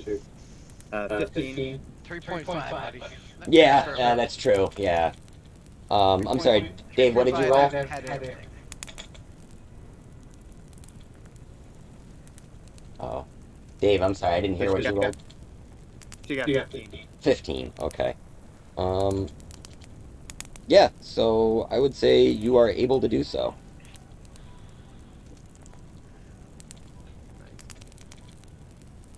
So you're able to get, yeah, we'll say 25 gold because 75% of 30 is dumb. Gotcha. Cool. And then, so yeah, when she next sees Tohan, she gives me the full amount. Do me a favor and roll me an investigation check. Okay, that's a 20. 17 plus 3. Okay. So you're able to unload the axe, and unbeknownst to you, but important to our story, no one actually recognizes the axe at the booth that you sell it at this particular moment. It is not Cool. like, because as far as the one merchant is concerned, he now owns that axe because he paid for it. So if he sees it, he would think that it's stolen property. Yep. Alright, Um, I guess none the wiser. Okay, and Tohan, Keep it that way. what would you be doing while Maggie was doing this? I wanted to check out the inn that we found next to. Okay, so you actually want to head to... Which was in Eamonsville. Yep, yeah, you want to head to the same spot that these guys are at an hour later. Okay. At this point, we can probably put it to where you guys are is about an hour apart, because we're kind of speeding through you to catch you up to them. The problem with D&D time travel. So we'll say you actually arrive at the lodge about an hour before the fight breaks out. And that would be... Or I'm sorry, an hour after the fight breaks out, so... I was gonna say. Sorry, Real like... dick and just hang out there. Yeah, exactly, no. You arrive there about an hour after the fight has broken out. So at this point, the fight is over. We're going to assume. I really hope that that fight between 5 people doesn't last for another hour, considering that a round is like 15 seconds. 6. It's 6 seconds. Oh, it's 6 seconds in 5th edition? I think in D&D 5, but I have no idea. Yeah, true. I always assumed it was 15 still. So... Yeah, it should be faster. Yeah. I think it should be more time. Yeah, because in my mind, it's like, one swing isn't like one swing of a sword. It's like, No, ah, it's there's an it's engagement, blocks. you know? Yeah, exactly. It's like, the- some the- stuff the- happened. you- Plus, that's way easier for me to fudge the time on it. 2, so 6 seconds. I always thought was a little too short, but that is what they've got it ruled as. So, let's see. So you get there, and, like, you notice that there's signs of some kind of disturbance that's happened outside. People seem like they're more probably aware and awake in the morning than they normally would be in an inn like this. It's a pretty bustling place right now, so it's pretty packed. And you see in a corner, there is a young tiefling girl, like probably like 20, 21 years old, and she's got a stack of books under one arm, and she's got spectacles on. She's dressed kind of like Heidi from the movie Heidi. So she's sitting in the corner reading, and when she sees you come in, she says, "Oh, good sir, are you an adventurer?" I am. She says, "Oh, our town library is raising funds for the children's group, the school. We were hoping that all adventurers that come through Demonsville would be willing to donate a few gold pieces, or possibly even some silvers or coppers. Every little bit helps." She says, do you have anything to contribute to our library fund?" I give her 5 gold. Okay, she takes it and she gives you a big hug and she, "Oh, thank you, sir, thank you. I'm sure the children will be overjoyed." And at this point, Gilfoyle also gives 5 gold if he's tagging along, because I assume with him after. Okay. Yeah, we can do that. So Gilfoyle is he gives her 5 gold as well, and she, "Oh, you're a jolly little man," and she leans way over and I look down her bosom. nice. I mean, Yeah. Gilfoyle makes her bend a lot, because he's only like 3 feet tall, so he takes a shot. He's like, "Well, maybe he's a goat." So she's like really cheery and bubbly. She's super excited. She's like, look everyone, these people have donated to the library. Isn't that wonderful?" And most of the people in there are like, ugh, like they've heard this before, clearly. Like she's a little too cheery for their liking. And you notice that everyone in the lodge seems to be wearing some shade of blue on their clothing. Is this like blue, like armbands? Yeah, various. It's like accents on their clothing, like they're like cloth bands that are sewn onto their So sleeves, it's on very along their perfect storm hemlines. situation. I was thinking the same thing. Yeah, east versus west. Yeah. Yeah. North versus Um, south. Great. Yeah, I would like to go up to the barkeep and order something to drink, and then ask about when Cora checked in there with basically Nixa. Oh, yeah, the weasel and the albino. Yes. Yeah, well, he pays gold same as everyone else. I don't judge. He seemed like a right odd fellow, though. Uh, yes, I gave him the room down the hall. I think they checked out already, though. No, he's in custody. He was a kidnapper. He stole that girl. Guilfoyle pulls up to the bar and notices that the barbarian didn't order him a drink. It says, "Barkeep, I'm gonna need one over here. My friend's trying to get me to cut back." He looks at you quickly and says, "We don't serve children here." Yeah. Well, you do serve Scotsmen, right? I mean, halflings, of course. He looks again and goes, "Oh, right, my mistake. Sorry. Y'all look a bit alike." It's second breakfast time. We need our ale. They come in full pints.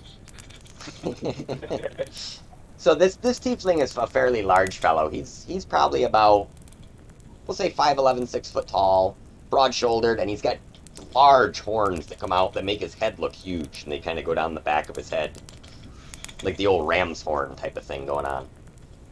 And as he's doing stuff, his tail is actually holding a rag, and he keeps like reaching over his shoulder and like polishing out glasses on the rag. That's his tail's like kind of doing this prehensile thing and like cleaning out the glassware and stuff for him. He says, "Are you around for the fight this morning?" No, I missed it. Is there any chance I can check out the room that Cora was in, though? Did he leave anything in there? He says, "You want to rent the room? 5 gold." Like I said, I think he checked out, though. I give it to him if I can have the same room. Yeah, here. He hands you a key, and he says, "Down the hall on the right." I go check it out. Alright. So you go in there, and, I didn't know if he left any bags or any kind of thing like that. he...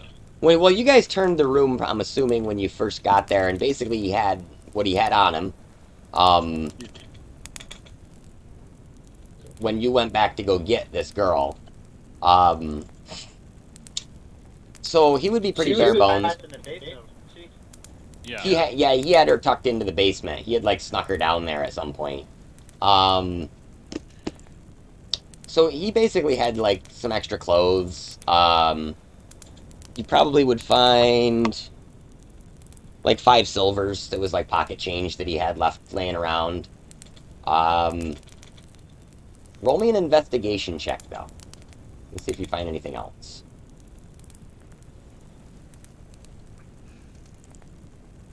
Eight. The only other thing you find is some sealing wax. And it's a dark red. Okay. Bring it with me. Go tell Guilfoyle what I found.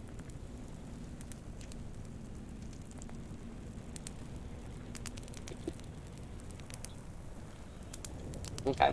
So at this point, I would say Sealing wax. we'll cut back that hour, and our hour keeps shrinking. At this point, we're back into initiative with you guys. So these remaining 3 blue guys are now kind of, one of them's been hurt a little bit. The other 2 are still standing tall. This first guy, seeing that the other group of the rows are headed their direction, trying to help you guys, he turns around and fires, or swings his weapon, and connects with one of them. It's one of the ones that already took damage, so he manages to turn, and this is the guy maybe with the belt, And as he turns and swings, he just cracks the guy right in the temple with his belt buckle and drops him to the ground. Let's see. The samurai is going to take another swing at you, Venadia. That's a 16. That I believe hits. For 2 damage. Right. And this guy, he is going to actually pull out a dagger and throw it at this remaining guy and see if he hits anything. He does. What does he do? Alright, so he plonks a dagger into, like, his shin bone. And the guy's just, like, I used to be an adventurer and I took this dagger to the knee. Let's see. So that brings it to Vanadia's turn. All right. Gonna swing back again with the short sword and the dagger. Okay. Same to you. All right. That's an 18. That hits.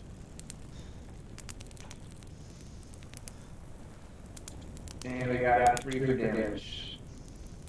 Okay, and this was the guy that was dodging all over the place before? Or no? The guy that hit me for 2 points of damage. Okay, it's gonna be this guy over here. For 3 points, you said? Yep.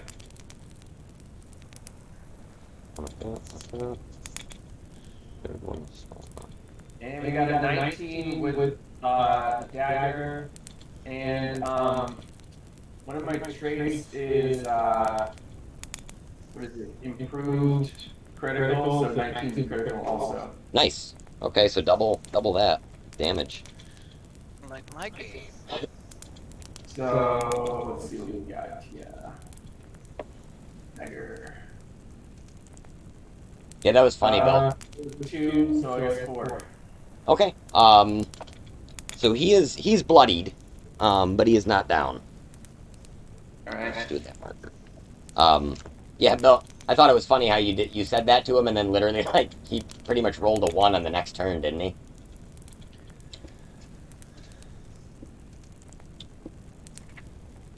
And let's see.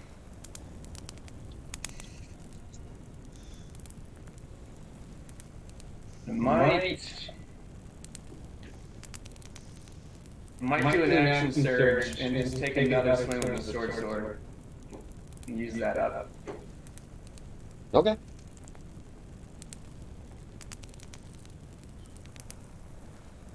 Oh, yeah, that's a 7.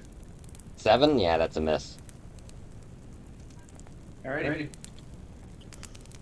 Alright, so seeing that you guys have been battling these blue guys here, this one remaining member of the Rouse seems to be enheartened that he kind of doesn't know what to make of Warden Valk, but he still kind of is assuming that Venadia is probably on his side, just judging based off from maybe the little bit of colors to your armor and stuff. Like maybe he's seeing that it's kind of a brown red, but maybe he's like an older member or something, you know, like maybe he didn't have.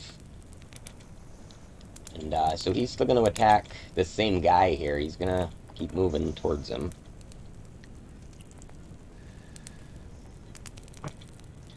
And he swings and misses. These guys suck.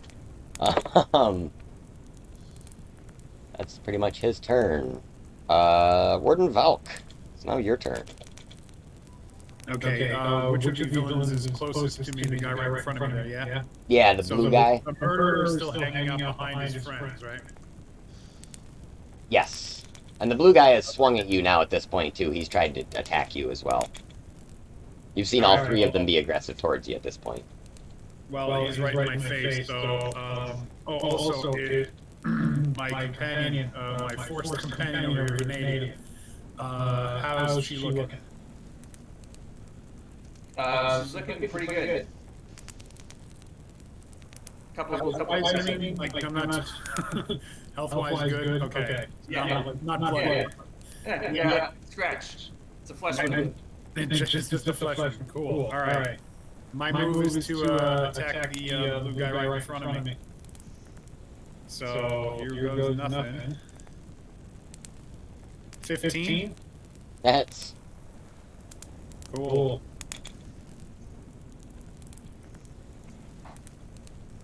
I think I'm doing this right, but it only did 5 damage. could be. However, This is 1d8 plus 3.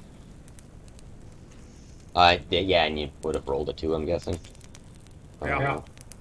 So yeah, you are able to bring him down to bloodied. Now, when I say bloodied, it means that he has less than half his hit points remaining, essentially. Very bloodied would be less than a quarter of his hit points. So the guy in front of me, okay. Yeah, the one that he's been kind of dodging all over the place. You finally land a good solid one on him, and he, ugh.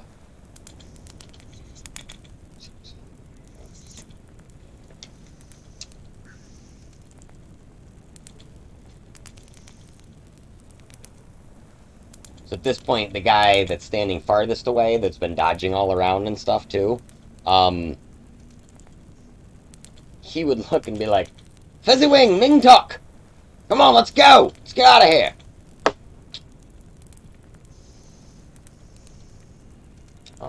And it is their turn now, if you don't have anything else you're doing, Bob?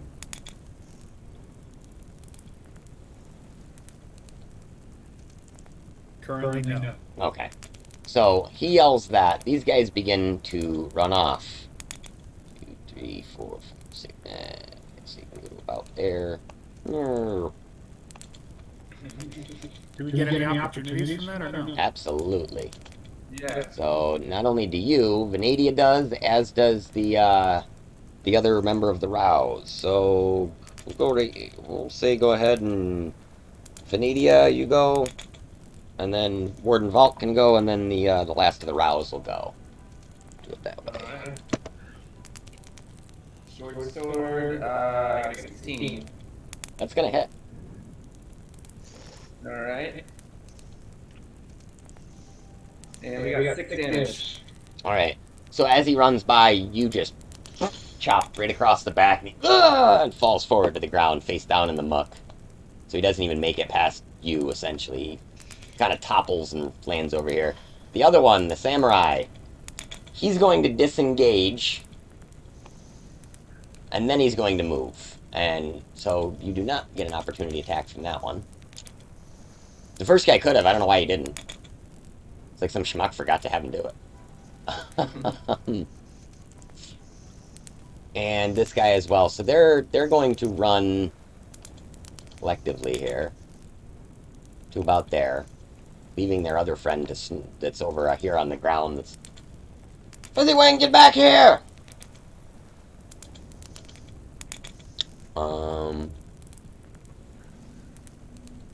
Yeah. So at that point, it would go back to Venadia. Your turn. Alright, so wait, I'm sorry, this third guy, is still here, in combat with us? The one, yeah, the third red guy is still standing next to you, and he's actually begun to kind of eye Warden Valk now that he's gotten close to him, because he already saw Warden Valk kind of tell both parties off, so he doesn't really know whose side that he's on. He's still under the assumption that you're on his side. Alright, but we are still in combat though. For the moment, yes. Okay. So I'm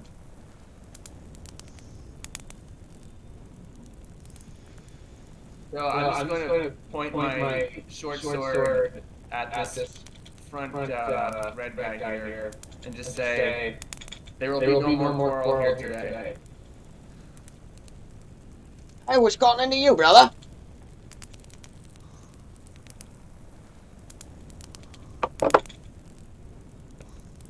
I don't... Wait, I thought we were on the same team. And now he's begun to eye you suspiciously too, and kind of go back and forth, and he's starting to slowly back up away from the two of you. Like he's kind of realizing, like, shit, I'm here by myself, and these two are, well, at least one of these two is much larger than me.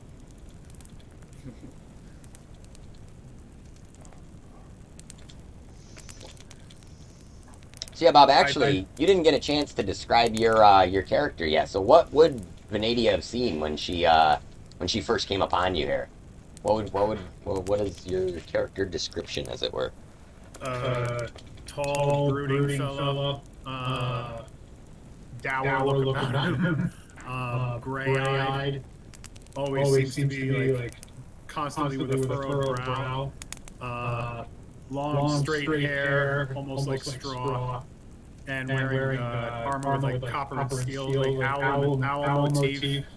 And there's a symbol in the middle with what is it? The looks like an eye. The top of it looks like a sunburst. The bottom looks like a crescent moon.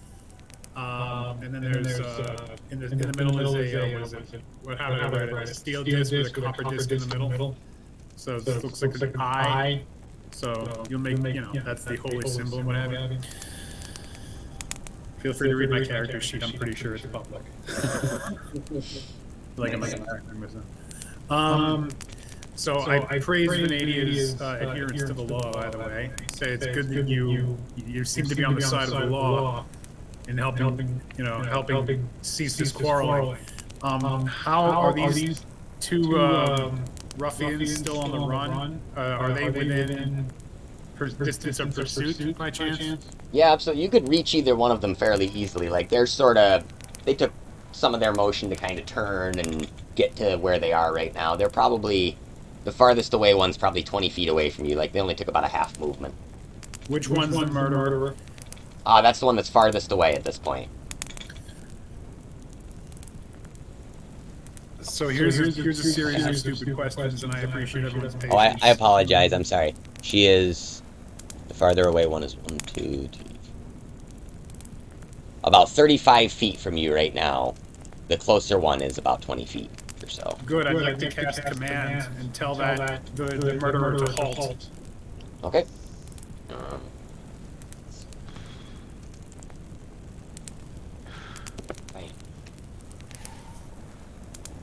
I believe that's right in here. Ooh. Oh, do I not have a card for it? Man, there we go. Okay. Wisdom saving throw.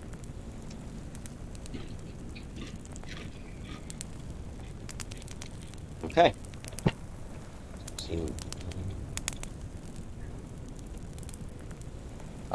It is a 14.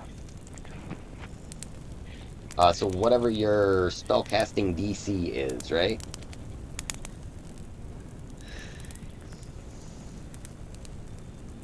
So that's going to be in your section on D&D Beyond where it's, I think at the top of abilities, I want to say. Hang on. I think I found it.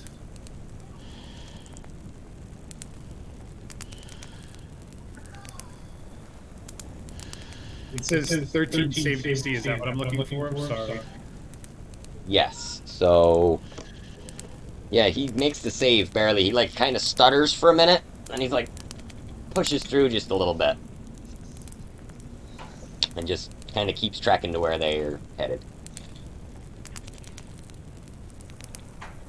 I'd still like to pursue that guy. If I slowed him down even a little bit. Yeah, and you're able to...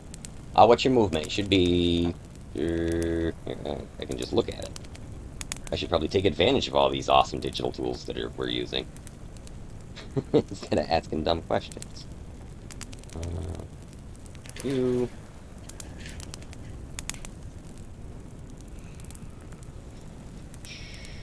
Oh, walking speed 30 feet. You're able to get right up behind him. Right? 1, 2, 3, 4, 5, 6. We'll stay right in there. I love collision boxes that are too big. Oop. You're in there somewhere. Just look at the shadow on it. I think my houses are too close together, so they're getting caught up on them. Yeah. So you are within 5 feet of him, so you're within melee attacking range. Yeah, I'd like to attack this guy. Okay. Well, you used one action to cast command, correct? That's not a bonus action? That is my action, yeah. I'm looking Okay. at bonus actions. Sorry for stupid questions. I'm gonna get it again, I promise. Under bonus action, I could cast another spell, but that...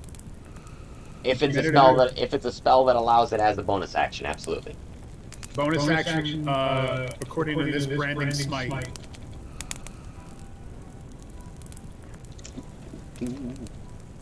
Okay. Got it. Hold on. Or nope. This way by the spell. Search. Smite. Okay, so the next time you hit a creature with a weapon attack before the spell ends, weapon greens, that's for radiance. Okay. So the next time that you attack him, Yeah. you will get that extra 2d6 radiant damage if you hit. Yep. Cool. Duly noted.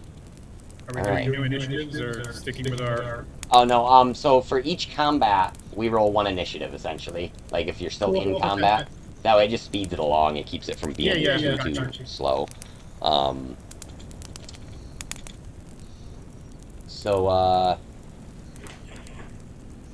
Let's see. You would be the blues again. So, let me just check and see which one of these two guys acts first. Okay. So the guy on the left here, he sees an opportunity, moves up behind you, and he's gonna make an attack. Let's see, it's gonna be an 8, that's a miss. The other guy is just gonna keep running. He's not gonna disengage, he's just gonna run. But this time, if he doesn't get killed, he's going to ready an attack action for the next turn.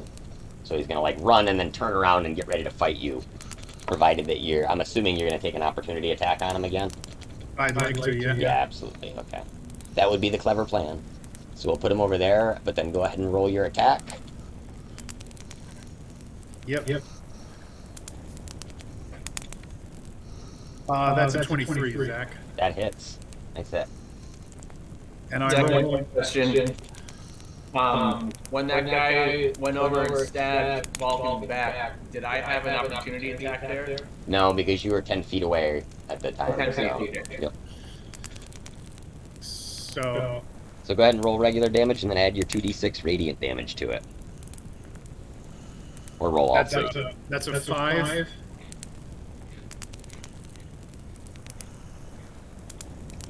Okay.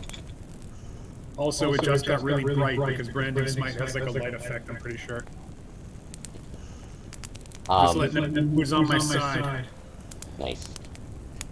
Yep, yeah, target sheds dim light. So, here, as soon as you hit him, he's down. He goes to run, and you just bop him on the back of the head, essentially. So he hits the dirt, and now his flopped over body just starts glowing. It's like old school television static glow around his body.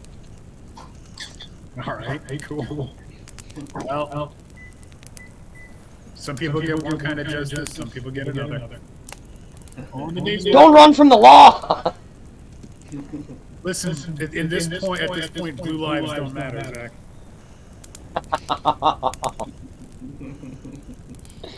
Oh, wow. You know what I mean. Don't. Blue token lives! Blue token lives! Okay, so... Nick, I'm gonna have Veneda go ahead and roll an intimidation check. And see if this guy took her warning to heart or not on his turn. Alright. Oh, nice. I got a +5 to that. Boy, I rolled an 18, so that's 23. Okay, yeah. So he kind of he basically heard what you said and then just watched your friend run over and just bash this guy in the head to death. Mm-hmm. So as soon as this guy hits the ground, his eyes get big, like and he just turns and starts running the other direction. And he's gonna take both his action and he's gonna take his movement action and then take a dash action after that. So he's gonna be off over here somewhere. At this point, you guys would be out of combat. However, at this point, the guards come over.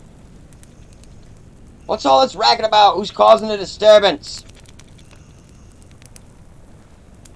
Where my guards went? Where'd my guards go? Oh. My guards. And they see you two surrounded by one member of their community and 4 dead members of their community. You there! What the hell do you think you're doing? And the guy that's tied up, sitting over by the lodge, goes, Oi, cuz!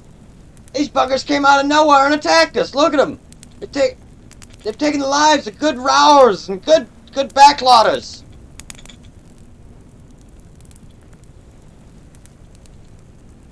At this, the guards kind of look at you and...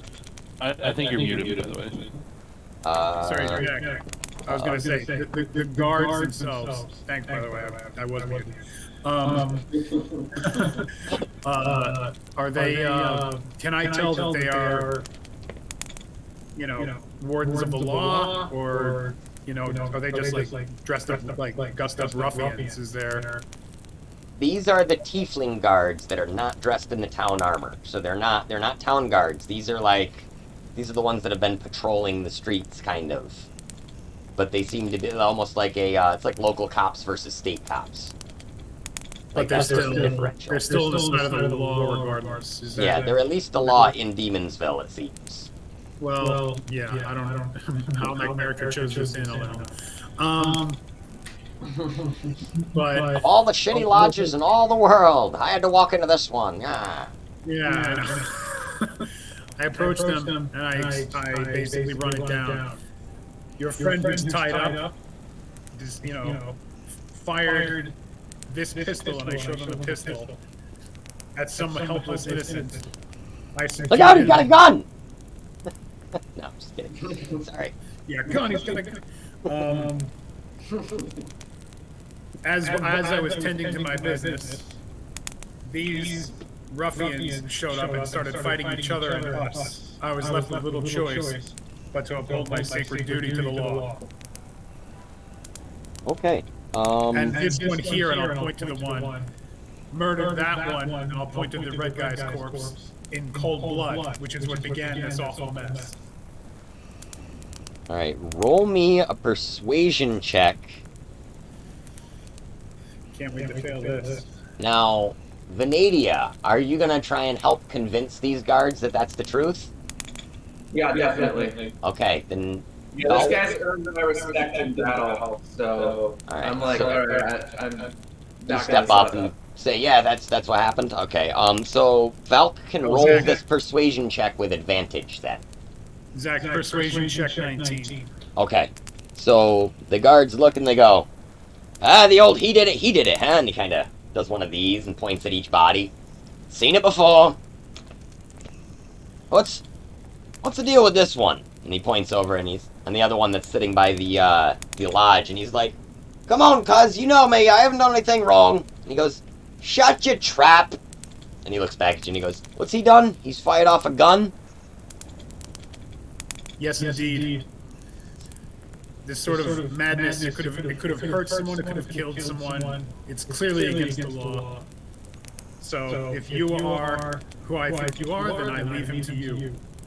Alright, well, thank you for your help, citizen. Now, if I had to say so, I'd say it might not be a bad idea for you to get out of Demonsville for a bit. You see, locals don't take kindly to people telling them the law around here. They don't even like us doing it. Well said. I'll try to find lodging elsewhere. Alright, I'd suggest over in Archford. They're nice to tourists, he says. I appreciate your help.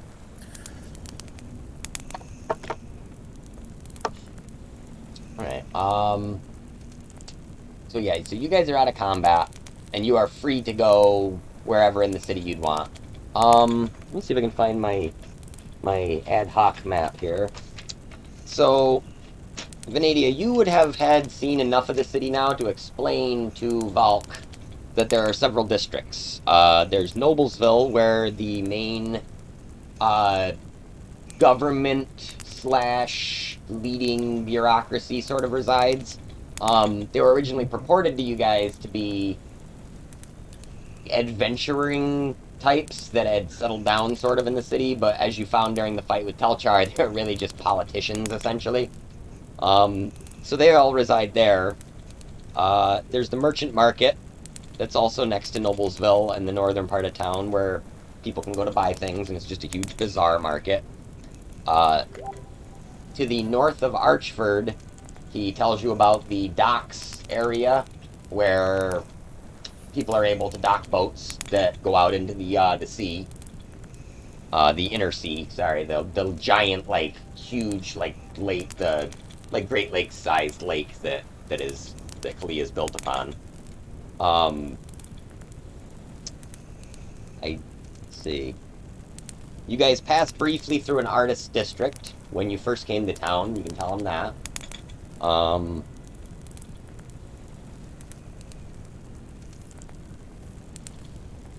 So where would you guys be heading, possibly? There's the Coin Ward, where you had seen the banks and the temples, the shrines and things. Sorry, not so much the temples were in Archford. My apologies. The only two areas that you've seen signs for that you haven't been to is South Hart and Lionsburg, which both lie in the southern part of the city.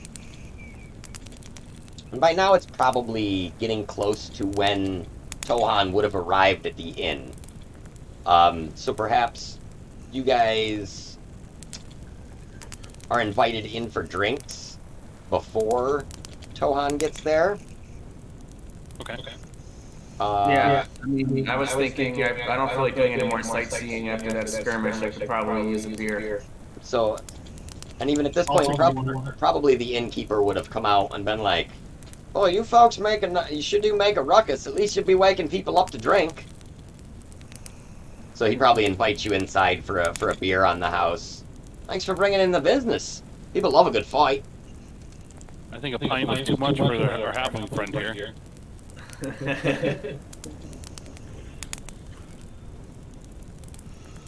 He is one hell of a role player.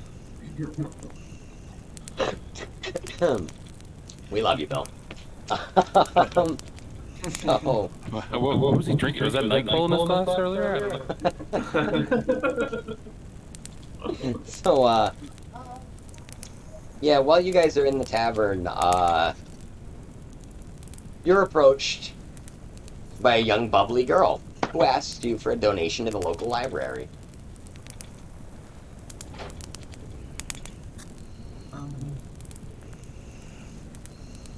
Much in the same fashion she asks Tohan about 15 minutes after this when he walks in the bar.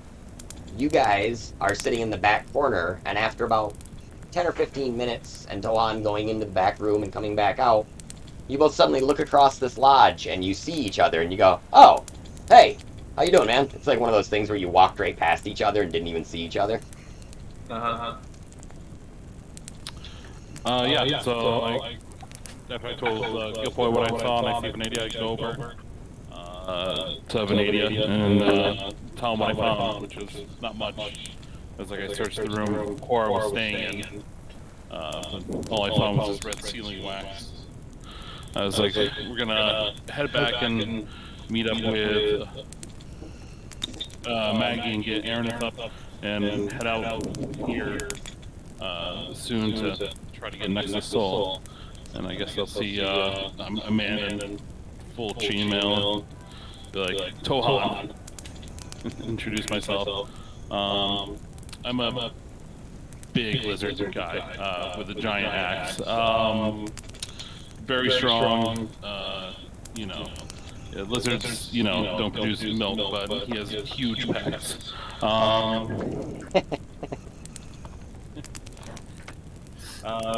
Triangular face, like you would think a lizard would be, and kind of sharp teeth as well. Who's your friend here? We just met. We had a little run-in with some local troublemakers just outside. I am Warden Valk, and I am on a pilgrimage. I'm here to uphold the law, make sure that the will of a room is seen through on the lawless places this world has to offer. Indeed. Bartender overhearing that says, "You picked a good village." What did he say? Just said, "You picked a good village, lad." I gave him bare bones of our mission here, so we're on track to find some kidnappers who stole the twins of Lord Holly's, Mexa and Nexa. A couple weeks back, we've tracked down the body of Nexa, but her soul has been trapped in a gem, and apparently is not too far away. It's like we're on our way to go try to recover the Nexa's soul, and then recover Mexa as well. From what we understand, he's on his way to the Lich Lord down in Tarbian. Did you say Lich Lord? It did indeed. Then truly I have brought to you travelers with a great purpose. We do not tolerate the undead. That violates the most primal law, that of life. Would you have him join you on your quest? More the merrier. We just lost a stalwart companion named Munley. I am sorry to hear of it, and I will pray for Munley. No, he's fine. He's just with Nexa, bringing her body back to Lord Holly. It never hurts to pray. Okay. So I pick up our sleeping halfling friend, and I guess we usher him back to meet up with Maggie at the inn that we were staying at in Archford. Yeah, so you guys, as you head back into Archford, you see that there's a pretty good amount of people gathered there that are not of these rat folks.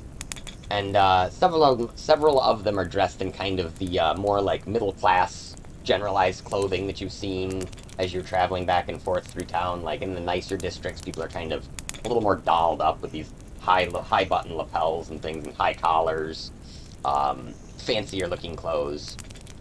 And several of them are yelling at the rat folk as they're trying to go about their daily business of sweeping the streets, and the rats seem to mostly be ignoring them, but occasionally one of the group of kind of angry, mostly humans and a few dwarves, they'll begin to kind of harass them, like kind of push them, throw garbage at them, things like that.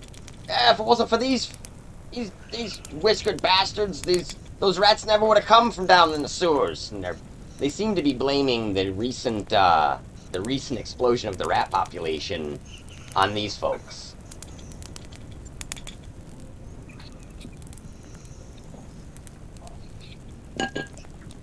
I let out a primal roar and be like, these rats are no more related to the rats out of the sewer than you are to apes, you apes. Okay. Make me an intimidation check. That's not Kohan's strong suit. He is strong, but not very charismatic. Okay. 17 plus 1, 18. Okay. So with your kind of just like they all turn and get kind of, oh shit, like what's this dude's deal? Like, um, they immediately kind of start to back away, and you don't see any more of them kind of messing with these rat folk. And one of the rat folks walks over a few minutes later after you've kind of dispersed this crowd. Like, most of the rats just kind of go back to doing what they were doing, and maybe a few of them give you a quick little nod, like, thank you. One of them comes over, and he's carrying a large jug. It's just a large clay jug. And he just hands it to you like this quietly. He just holds it out. I just Oh no. I'll never know what happened! Oh god! Oh my god. Did our poor rogue actually fall asleep? I'm sorry to be rude when I say that, but is he out? Yeah, I think Yep. I think he Yeah. fell asleep. Did we bore him with our fight? Need more action. We need some wake up sauce. Come on. So, I mean, I did say that we'll RP him just being, you know. oh, speak of the devil! There he is. Pour I got another one.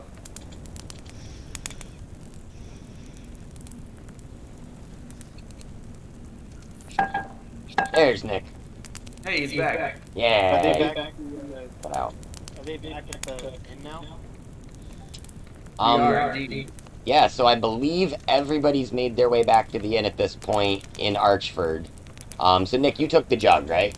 Sorry, you cut out right when you were about to say what you were gonna do. Oh, you're on mute. Yeah. I don't know there. Yeah, I take the jug and I just quickly looking in. If it looks like water, I'll take a big sip, I guess. It's not water, it's red and smells slightly like fruit punch. Okay. I'll take a drink of that then. Okay. Drink the Kool-Aid, bro. So when you drink this, good nice warmth fills your body, and you gain 5 temporary hit points. Ooh. And those are just there until they're expended. Okay. Let's see. So with Guilfoyle the looks at him and says, "Hey, remember those are temporary." Yes. so With hey, is there anything left in that jug? yeah, the rat has walked away and left the jug with you. Yeah, I shared around. Okay. It's like it's So you guys are all able to gain 5 temporary hit points. Only works once, even if you take multiple drinks of the jug. Wait, Like was there it's- alcohol in it? No alcohol in it. Alright, At least doesn't seem to be. It literally is like a fruit juice. It seems like that's all that it seems to be. So, that's amazing. So then I would just be back up. I would have just healed my 5 hit points that I was down then, right? Sort of. You gain 5 temporary hit points, so you're still down those 5 points, but you're back up to what your normal thing, what your point would be with 5 extra. And the 5 temporary get expended first. So like if you get hit, those 5 go away first. Okay. Yeah, I think Yeah. effectively it's the same as adding 5 to your stats. Yeah, so essentially like your- until they get used, and then max once goes up they by get 5, used, they're but gone. you Yep. heal that 5 right away first. Got it. Cool. You're still down 5, but the 5 you're down are temporary hit points anyway, so it doesn't Yeah. So we meet up with Maggie. Yep. So you guys are all back at the inn at Archford, and there seems to be some kind of gathering of these rat folk there, and it seems like they're speaking in their own kind of quiet, silent. It's not so much like a hand language, it's like their faces are moving, like their whiskers kind of move at each other a little bit, and they seem to be communicating back and forth at a table like this. There's not any real words going back, you hear an occasional squeak, but they clearly seem concerned. Like, it seems like maybe all the active bullying has kind of got them up a little bit riled, so they're trying to figure out what to do, it seems like.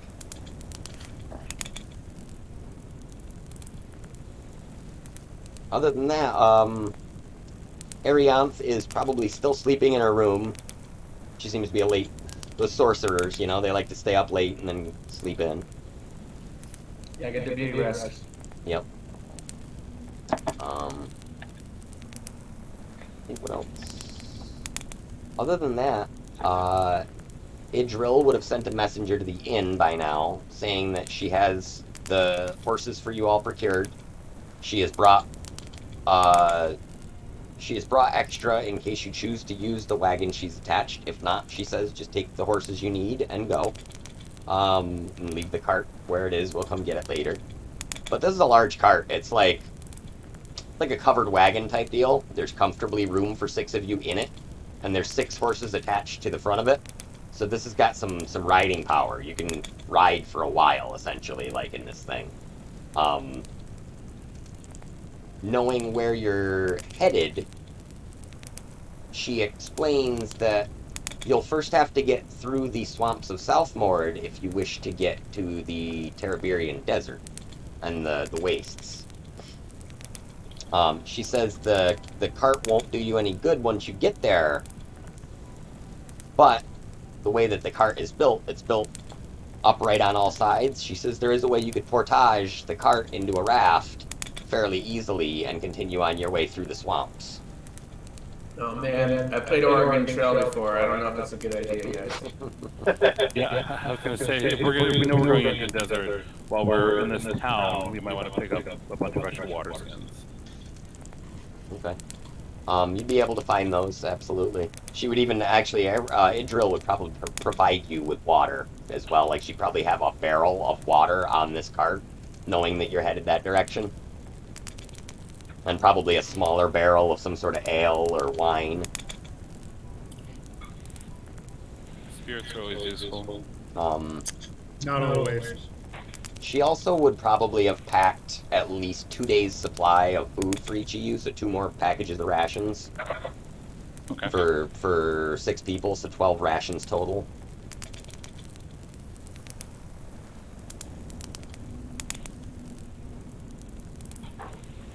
And so this cart, it's arrived with this message, like shortly after this messenger comes.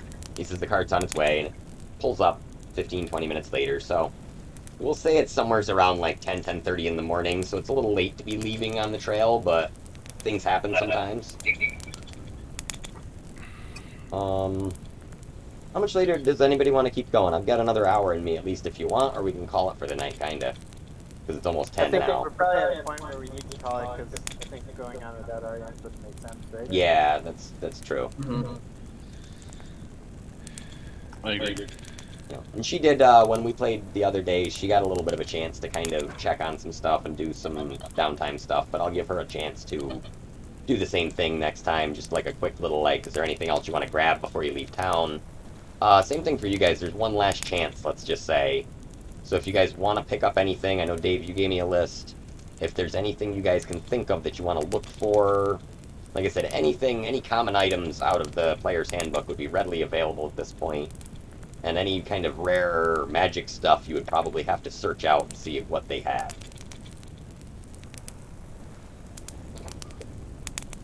My guy would like to look for some spell components and then double check this town to see if there's a shrine for my god, because he's not super popular.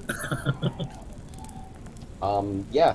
So if you even ask just Maggie, she would actually direct you to the same little shrine in Archford where you guys are. Which is the guards told me to go anyways. Yeah, and it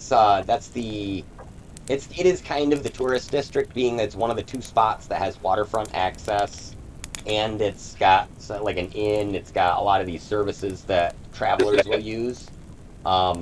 It's mostly like wealthy merchants that are traveling through. Like, this isn't necessarily like a cheap place to stay, but it's not out of this world either. You know, it's like staying in a mid-range hotel kind of. And the shrine, again, it is essentially just a pagoda or like a gazebo almost, with some pillars, and on the inside around this small rock wall is just any number of these holy symbols. And amongst them, you find one to your Didi. Just a very small Okay. one, just on the wall. And if you go to pray there, the same thing will happen where a rat folk person, will come and sit and begin uttering that same prayer with you. Guilfoyle wanted to search about town and find a servant or an altar to mask Find a, what? the god of thieves. Okay. Which is probably not a proper altar, but more a pond or something that people throw a coin. Yeah, that one, there is not one at that same shrine. The shrine to the good gods necessarily, but if you look along one of the back walls in Archford, there's actually a small scratch mark in a corner alley that's just on a wall. It's almost like graffiti. And you kind of look at it for a second, it catches your eye, and then you realize that, yep, that's a symbol of mask. And if you go over and kind of brush it off, you can see it clearly just etched into the wall. So, what would you like to do at your shrine? I donate a coin for my witcher. I mean, my god. And So, as soon as you put the coin down, out of a small crack in the wall comes this tiny, tiny rat hand. It's like half the size of like a child's hand. And the hand just darts out and takes the coin and then zips back into the wall quickly. And you know that someone's been watching. Ugh. Alright, cool. Just gonna try and bite that hand, but alright. Avatars come in many forms. So, Jack. Oh, sorry. I was gonna say, Warden Valk, you would also gain that same advantage that Dave or Maggie did on any religion rolls for the remainder of the day. So really, that goes until you guys rest. I'll take a long rest again, essentially. What is the bonus for religion? I'm sorry. It would just be advantage on any religion skill checks for the remainder of the day, like the in-game day. Okay. So I could go for a couple more sessions, even like until pretty much you guys take your next long rest, which I don't think anybody needs one now because you didn't take much damage. Because I didn't even intend for this to actually be like a fight situation, but it just sort of devolved into that quickly, because sometimes it happens. Sorry, is that religion skill or is that like anything? Yeah, like any sort of religion skill check, like if you need to know something about a religious item or anything. Yep. Got it. Cool. All right. Cool.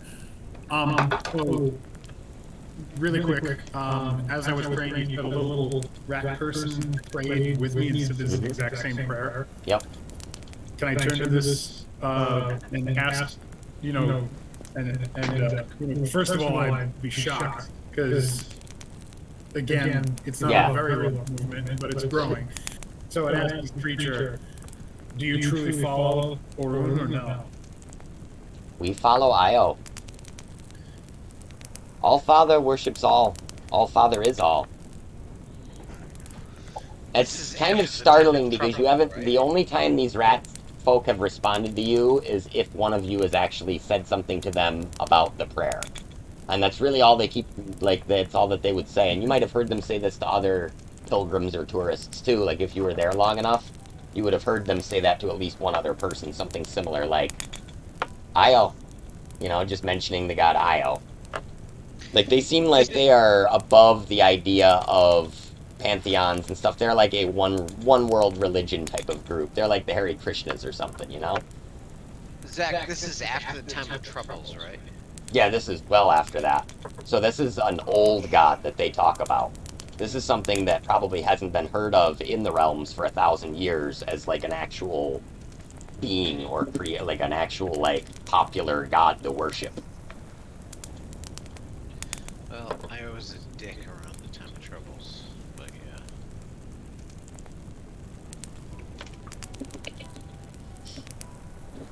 yeah. I tell them a little bit. As long as you heed the law, I have no quarrel with you. Worship as you will. And if you want to spend more time with me in prayer, please feel free. That's it from me. So, yeah, just as soon as your prayer is done, this rat, this one's a female, gets up, does the same thing. Left hand over right, bows deeply, gets up and walks away. And just goes on to whatever other task she was on to for the day. It seems like you never see these rat folks stop working, is the cool part. Like, they just are always busy. Like, even when they were in the inn, they were doing something. They weren't just hanging out lazily. They were, like, focused and, like, paying attention to each other.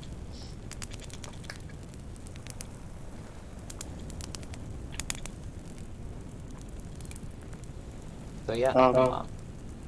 Until comes back, Nadia and Maggie introduces herself too. She's kind of a Greek-looking grandma. She's a cleric of Hestia, and immediately notices the wound on Benadia, and asks what happened. I just described the encounter that we had in the courtyard there. Maggie kind of gives them both a disappointed look and says, as a cleric of life, if you want to travel with me, I need you to respect life and learn how to disengage and stop conflict before it starts. And then I assure her that we only entered into the conflict to spare the life that was going to be taken. We had no choice to intervene. Maggie looks at the group around her because we're all strong and battle hardened at this point. We have the ability to take a few hits, and we don't need to just test the way that the group did, pursuers, or the way that the gangs do. We can do better than that. Nice. Dave, I'm going to give you another good alignment point for that. And to anybody who prayed also, I will give you an alignment point of your choice. Bob, I didn't explain this to you. Another one of the custom rules that I like to do is, because I find that alignment tends to not necessarily get followed sometimes, like I don't think that'll be a problem for your character, obviously, but when somebody acts in a certain way that I would dictate, like, okay, well, that's an evil action, they get, like, an evil point towards their alignment, and if you get enough, it doesn't change your alignment, but what it does is it gets you noticed by maybe a deity that is that, like, if you did enough evil actions, you'd start getting noticed by evil deities, or something particularly karmic might happen.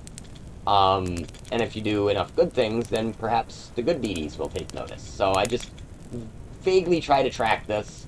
I know Jen has a few... Jen has... and the same thing applies to law and chaos as well.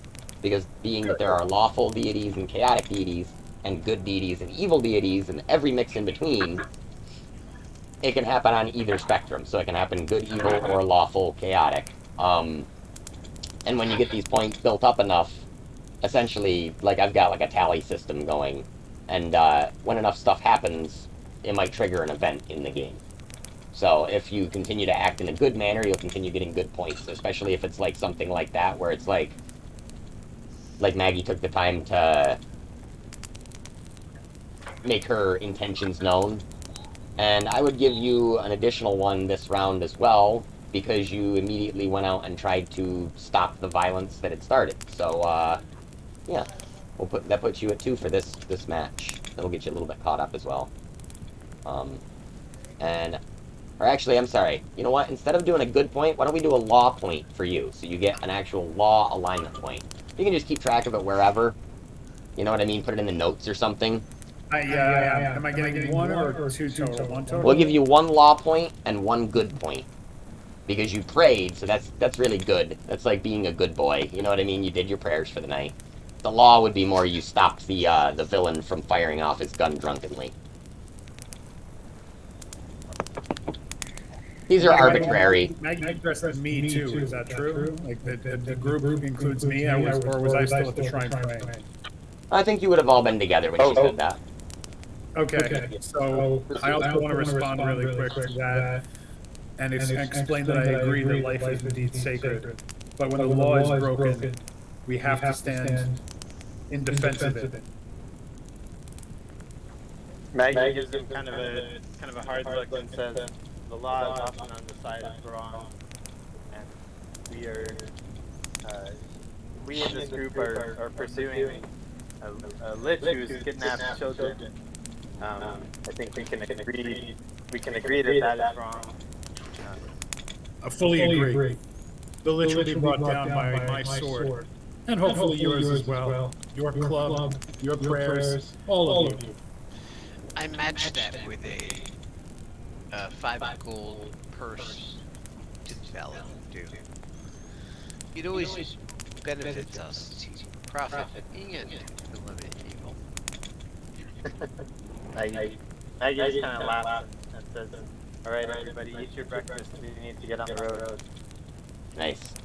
And that's a great spot to leave My off. characters like squint really intentfully at the halfling for a second.